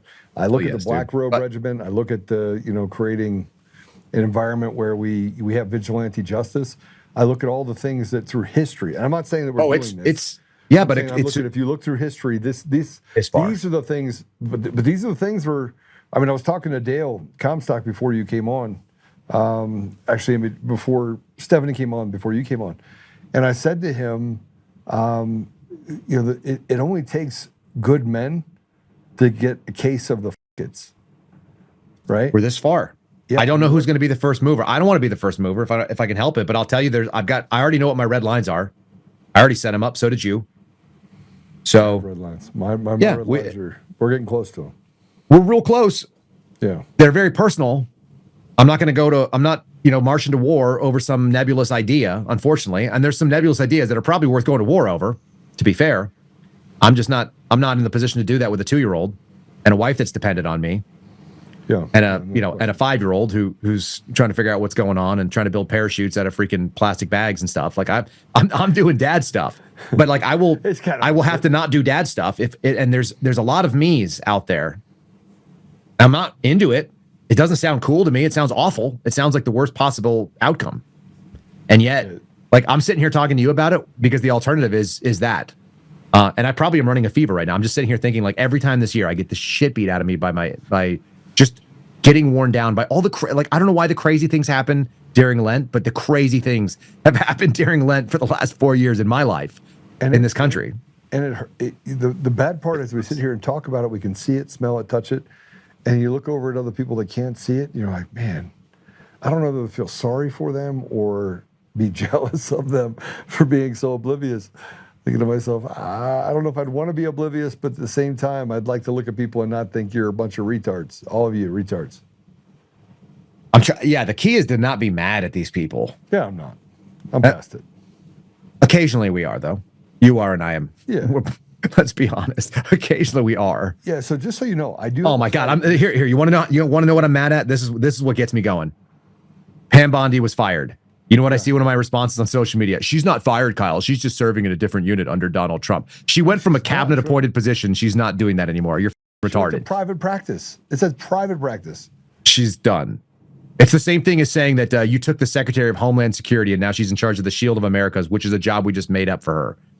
If you're retarded enough to believe that somebody who got fired didn't get fired, it's like it's the old joke, of how to say it. It's like we're not picking up your option. We're going in another direction, right? Like there are all these we're expanding and your department is not, or whatever. Like call it whatever you like. You could say a nice version, downsizing, sorry, laid off. They're all the same. You're fired, Bob. Clean out your locker at the club. Take all your shit. Like, you don't work here anymore. Premises without somebody escorting you around. It's kind of like what they did with me. Like when they claimed that they didn't fire me, but they took my badge, they took my gun, they took my security clearance, they took all the things that would allow me to get back in the building. They took my car keys, they took my body armor, they took my guns and said, you can't come back in here anymore. By the way, you still work here. We still want you to be one of our team, but we're not going to pay you anymore. And by the way, you can't tell anyone you're on our team and you can't tell anyone you work here anymore. I don't know how much more you can fire somebody than firing somebody. They fired Pam Bondi, and I got people like this. No, she's not fired. She's just moved to another position. Like, these people must have misshapen heads that are lacking the most important critical thinking parts of their brain. I don't know how their brain was drawn around that part. It's hard not to be a little bit frustrated with them when they come at you and they're like, you're a dick. You're being mean. Pam Bondi is a warrior. Is she? She's a childless, like 50-something-year-old woman. There's nothing conservative about 50. her. How much? How old? She's in her 50s. She's in her 60s. Oh, I think she's 60. She just hit 60. No. She's past 60. No, she's not. Well, bet. Hold on. Don't look it up yet. Don't look it up I think she's 61. I think you're right. I think she just hit 61. Is she older than that? She's 60. She's just at 60. She just turned 60 in November. Take a breath. Take a breath, jerk. I won. And I just actually confirmed it. I was flying in on the 17th, and I told my wife, I was like, "What do you get? What do you get for winning? Nothing. I get to come see you." Okay, you can come see me. I'll take the family to dinner. That's a win for everybody. Yeah. Yeah, we'll get some tacos. Whatever. I don't care what it is. We'll go down to the river behind your house and go catch some crawdads. Yeah. Just watch for government agents from the shoreline. I'm concerned about the people dying, though, and in the fact that the government's involved in it. I look at what happened with Charlie Kirk. I have some more information to tell you about that. I've stayed out of the fray. I just know it wasn't a 30-06, and I know it wasn't shot by that guy. He didn't shoot Charlie Kirk. They haven't even gotten to the freaking preliminary hearing on this thing yet. Again, there's only so much I can dig into granular. I know every filing now that's gone on in one case, and I know my own cases, and I know the threats of other cases. Like, at some point, it's like it's too much. Everybody is looking, and they're overwhelmed by, like, it doesn't matter. Like, that's why I say it doesn't matter. It's not people trying to teach us something. It's that the truth has basically reached escape velocity. There's no way you can contain it. If you want to find it, you can see it. And if you want to believe that Pam Bondi wasn't fired and she's now just serving in another role, then you can find that too. You can go and turn on the Fox News and let it lullaby you to sleep. You could be a dipshit. There's plenty of people that don't know what's going on and they're fine. And I again, yeah, I agree with you. I'd almost be jealous of them, except would you really want to be that ignorant and live in the world knowing that there was an alternative? Yeah, I just, the part of me that wants to be ignorant is that doesn't want me to be ignorant is the fact that I want to be prepared for when they come for my kids and come for other people around me. The ignorant part is just being able to have that non-dulled conversation, knowing that every time I turn around, I don't walk outside my office or walk outside my house. I don't let people get close to me. I had somebody that walked up to wanted to shake my hand. I was like, I don't shake hands. Yeah. Right? But I have to do that. I mean, I literally have to do it. I have to look for micro expressions. I go through now and I run wheels. So I can, in a crowd of 50 people, I can pick out the person that's going to be aggressive. I do things now that I don't want to have to do. I don't. Yeah, but that was all men for all time when the world was scarier. The world's been nice for a while. That's nice. It's not going to be nice soon. Yeah. I think. And that's not me wishing it. That's just me recognizing that you might as well figure out your skills. I got 4 Fs. You got 4 Fs? 4 Fs. Faith, family, fitness, firearms. Those are the 4 Fs. Yeah. And you could add farming in there if you have the space for it. I got to go. Those are the 5.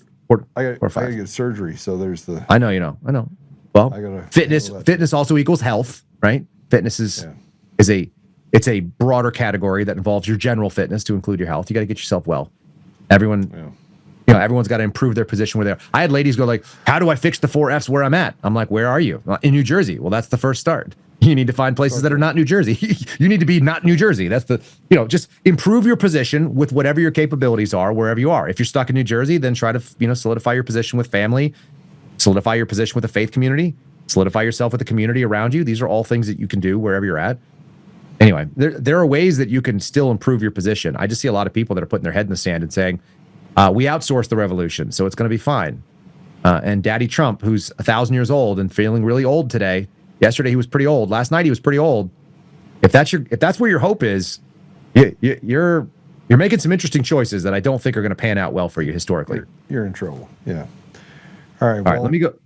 You got to go. I got to go. Listen, Yeah. I'm there on the 17th. I'm hanging out with you and the family on the 18th. I made that commitment. I think we talked about it last time, but I thought it was this weekend. And I just looked down. It's only the 2nd. No, yeah, it's because I know it's Easter. I kept thinking it was the 11th. It's like it's been a wild. This whole week, like my whole family has been in bed in their pajamas. My daughter, who's 8, is sleeping for the last 4 hours, and she's basically like tries not to sleep ever if she can help it. She voluntarily went to bed. So, yeah, luckily you're not coming in soon, and they'll be okay by then, and we'll go do fun stuff, and that'll be great. Yeah, and I got a cross from Jerusalem that I'm hoping to be able to hang up that is been blessed by the Pope, which is pretty cool. That is pretty cool. Yeah, it's gonna be great. It's gonna be a great week, even with all these challenges. Even with the challenges, we still have to say that we're in one of the most blessed environments and times. I mean, look, you and I are talking on the internet. We're talking through satellites or whatever the hell we're talking through. Right. And we haven't been in the same place. We haven't been in the same place since Las Vegas in January, but we've seen each other a bunch. Like that's not bad. Yeah, and here's the other thing. I want to be in a place like Montana. We buy out like a bunch of land, put a bunch of houses on it, build like a community, raise our own food. Yeah. Right. Go shoot shit. We can't call it Zorro Ranch, but we could call it some other hero ranch. Whatever. Too soon? Hey, we can call it Jesus Ranch. It's called Jesus Ranch. Lone Ranger Ranch. Lone Ranger. There you go. Lone Ranger was the white version of Zorro. I just want people to know that when they come on the property and you have these secret traps, you have these little buttons where it drops and they get stuck with these. Yeah, punji sticks and stuff, and like toe poppers. Like, bro, I got a whole list of shit to buy. My perimeter security is going to be very unsettling for people. Little napalm. Somebody listen. This is kind of sad. Somebody made a like a meme, and it's a Claymore mine, and it just says "front towards faggot." I just don't feel like. But we'll have it say "front towards feds" or something, and he'll just. We need. We'll do some Tannerite versions. So when I was younger, we used to have in school, you weren't allowed to say faggot. So, so I came up with a 3-letter word for FGT. So I decided I was going to bring it back. I haven't done it since college, but every time somebody says something that's stupid, I go, "Okay, FGT," right? They're like, "What is that?" And then somebody's like, "He's calling you a faggot," and I'm like, "That's not what I'm doing." I just said FGT. Yep. If you FGT. Go listen to Coffee. Who does the really great? It's Louis C.K. does a really great on the word. He riffs on these words that you're not allowed to say that he loves, and it's really the best. I had a team sergeant when I was in the Air Force make us watch Louis C.K. and he said, "I'm going to call you guys faggots when you deserve it, but I want you to know what I mean. This is what I mean." And he made us watch this like 8-minute freaking stand-up skit. It's outstanding. It's so good. And he's right. And by the way, since I've shown my wife that, which was probably 15 years ago, she says it too. So, all right. So my children are going to end up with like the worst mouths, and I do actually feel a bit guilty about that. I'm glad you said that though, because I say retard all the time. Mm-hmm. So this woman calls me and said, "Joe," and I'm like, "Hey, how are you?" She's like, "Joe, I'm really mad at you." And I'm like, "Why are you mad at me?" She goes, "I have a special needs son, and I'm really upset that you would use the word retard." And I was like, "Well, do you call your son retarded?" What's wrong with you? She goes, "No." And I was like, "Hey, yeah, so what does that have to do with me?" So you don't call him retarded? And like, "No." And I go, and I didn't call him retarded. She goes, "No." I was like, "So if we're not going to call people who are special needs retarded, I'm taking the word and I'm going to use it for stupid people." And Listen. Let me help you. I'm going to give you a faster and a quicker and a more understandable version of what you just said, because I've done this with a lot of people. And I had a couple of people, "Kyle, stop saying retard." It's like, number one, you don't control me. You don't pay me. Listen, when I use the word retard, it's short for retardation appropriation. These are people who are not actually retarded that have decided to act like retards and take on the behavior of retards. That's what I'm calling. If you're mentally unwell, if you're unable, if you have a special need of some kind, if you have some, like, you're doing retardation appropriation if you're pretending to be that. Yeah. And there's plenty of people who are certified retarded that are not actually special needs. They haven't been diagnosed. They don't have a genetic condition. They're not adding a chromosome. Okay, they're just people. They're pretending to be retarded, and I'm calling out their pretend. It's the same as a man dressed up like a woman. Like, I'm calling you a thing. I'm calling out what you are. You are acting ridiculous. You are appropriating something that is not yours. You are a man and woman face. If I call you retard, I'm saying that you are pretending to be retarded when you in fact are actually not allowed to have that. And I would never do that to a person who's mentally unwell or special needs, whether they have mental illness or whether they have like some sort of disability. I'm not gonna. And by the way, if you call people that, there's something wrong with you. There's regular dudes like you and me that will hit you in the face for saying that. Yeah, absolutely. But if you act like one of those people and you're not that, then you probably need to be told retarded, so we don't have to hit you in the face. I totally agree with you fully. Retardation appropriation. Take it. It's all yours. Retardation appropriation. Write that down. Retardation appropriation. I'm gonna tell everyone that now. It's short for that. Bro, it's good to see you. It's good to see you again. You too. It's good to hang out Thanks, with you. Bud. Yeah, I gotta go shake this cough. You gotta shake that cough too. Yeah, don't make any plans on the 18th because we're. All right, I'll go tell the scheduler. Yeah. My scheduler is downstairs. Or I can just bring a bunch of steaks and we can have steaks and good stuff and do whatever. We'll figure it out. Are you gonna drive the cyber beast thing? Daggone right. All right, cool. Well, my neighbors will know that I have some gay friends. That'll be good. Okay, happy. All right, love you, bro. See you. All right, love you too, bud. All right. See you soon. Well, today was packed, but I guess the outcome is are you black pilled, red pilled, white pilled? What are you at this point? And we find ourselves over and over and over again talking about the ridiculous they're trying to convince us doesn't exist.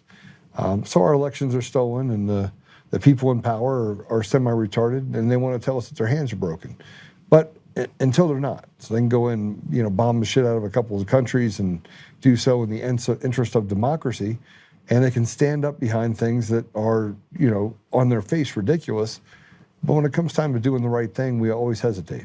And I think that's my biggest problem. So we'll get through it. But I got to go because in a half hour, I got to go have a meeting with the Central Committee and talk to them about why I should be the chair of the Republican Party of Colorado. And it's going to be an uphill battle. Restoring the state party is going to require a stakeholders meeting. It's going to require bringing people to the table that normally have not had a voice. And that includes all the county chairs and making sure that the GOP is laser focused on the people. How do we make our communities, how do we make our state, how do we make our schools, how do we make our children more apt to having opportunity, and how do we do it in such a way that we don't alienate the other people in the community? So it's a lot. But let me just tell you this: Apple Podcasts, Google Podcasts, Spotify, Pandora, iHeartRadio, TuneIn, and more. Pill.net, great place to be and hang out. You have obviously Rumble and YouTube and all those others, and then you have UntamedNation.com. I appreciate all the people that go there. And then obviously we're on X as well. You're the ambassadors of truth. You get to decide what we share. And so I leave it in your hands. And we're on Facebook. I forgot about that. Lots of different places.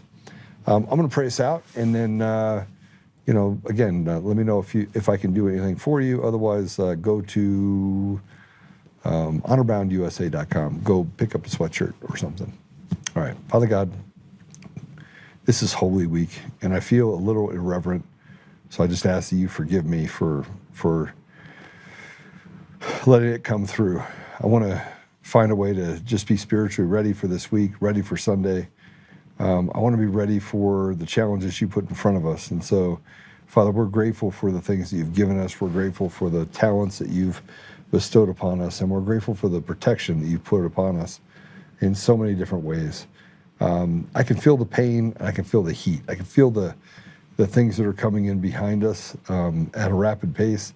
And I can also see what's in front of us. And some of it looks exciting and good, and much of it is pretty scary as we look at the chaos that's being created by people who are just evil and betraying the very people they say that they're protecting. So, Father, I just ask you to give us discernment and give us faith in, not faith, but give us the ability to have courage and to stand in that courage and to do the right thing, but to set aside our petty differences and to find a way to come together as a people to fight against this evil that we can not only just feel, but we can see, literally see. So we ask these things, Father. We ask you to bless those people around us and to give us, just give us the ability to serve faithfully, Father. I say these things in Jesus' name. Amen. All right, I'll see you guys soon. Go follow Kyle, follow Stephanie, excuse me. And obviously you know where to find Dale Comstock. We'll see you tomorrow. God bless you.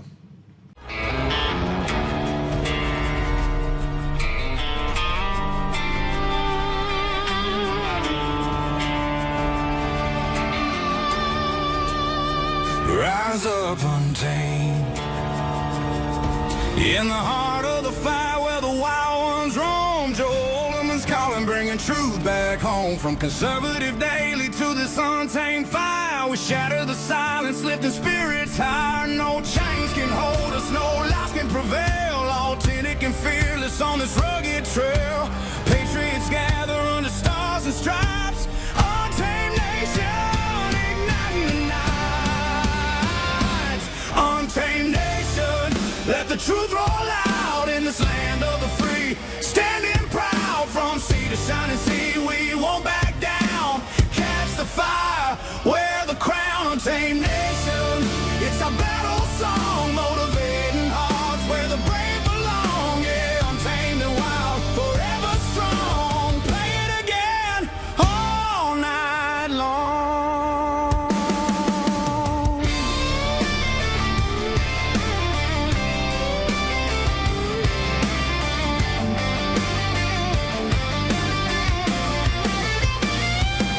Break the mold, chase the real. No more games, time to heal. Joe's voice leads the untamed crew. Truth matters through and through. Untamed nation, let the truth roll out in this land of the free. Standing proud from sea to shining sea, we won't back down. Catch the fire, wear the crown. Untamed nation, it's our battle song, motivating hearts where the brave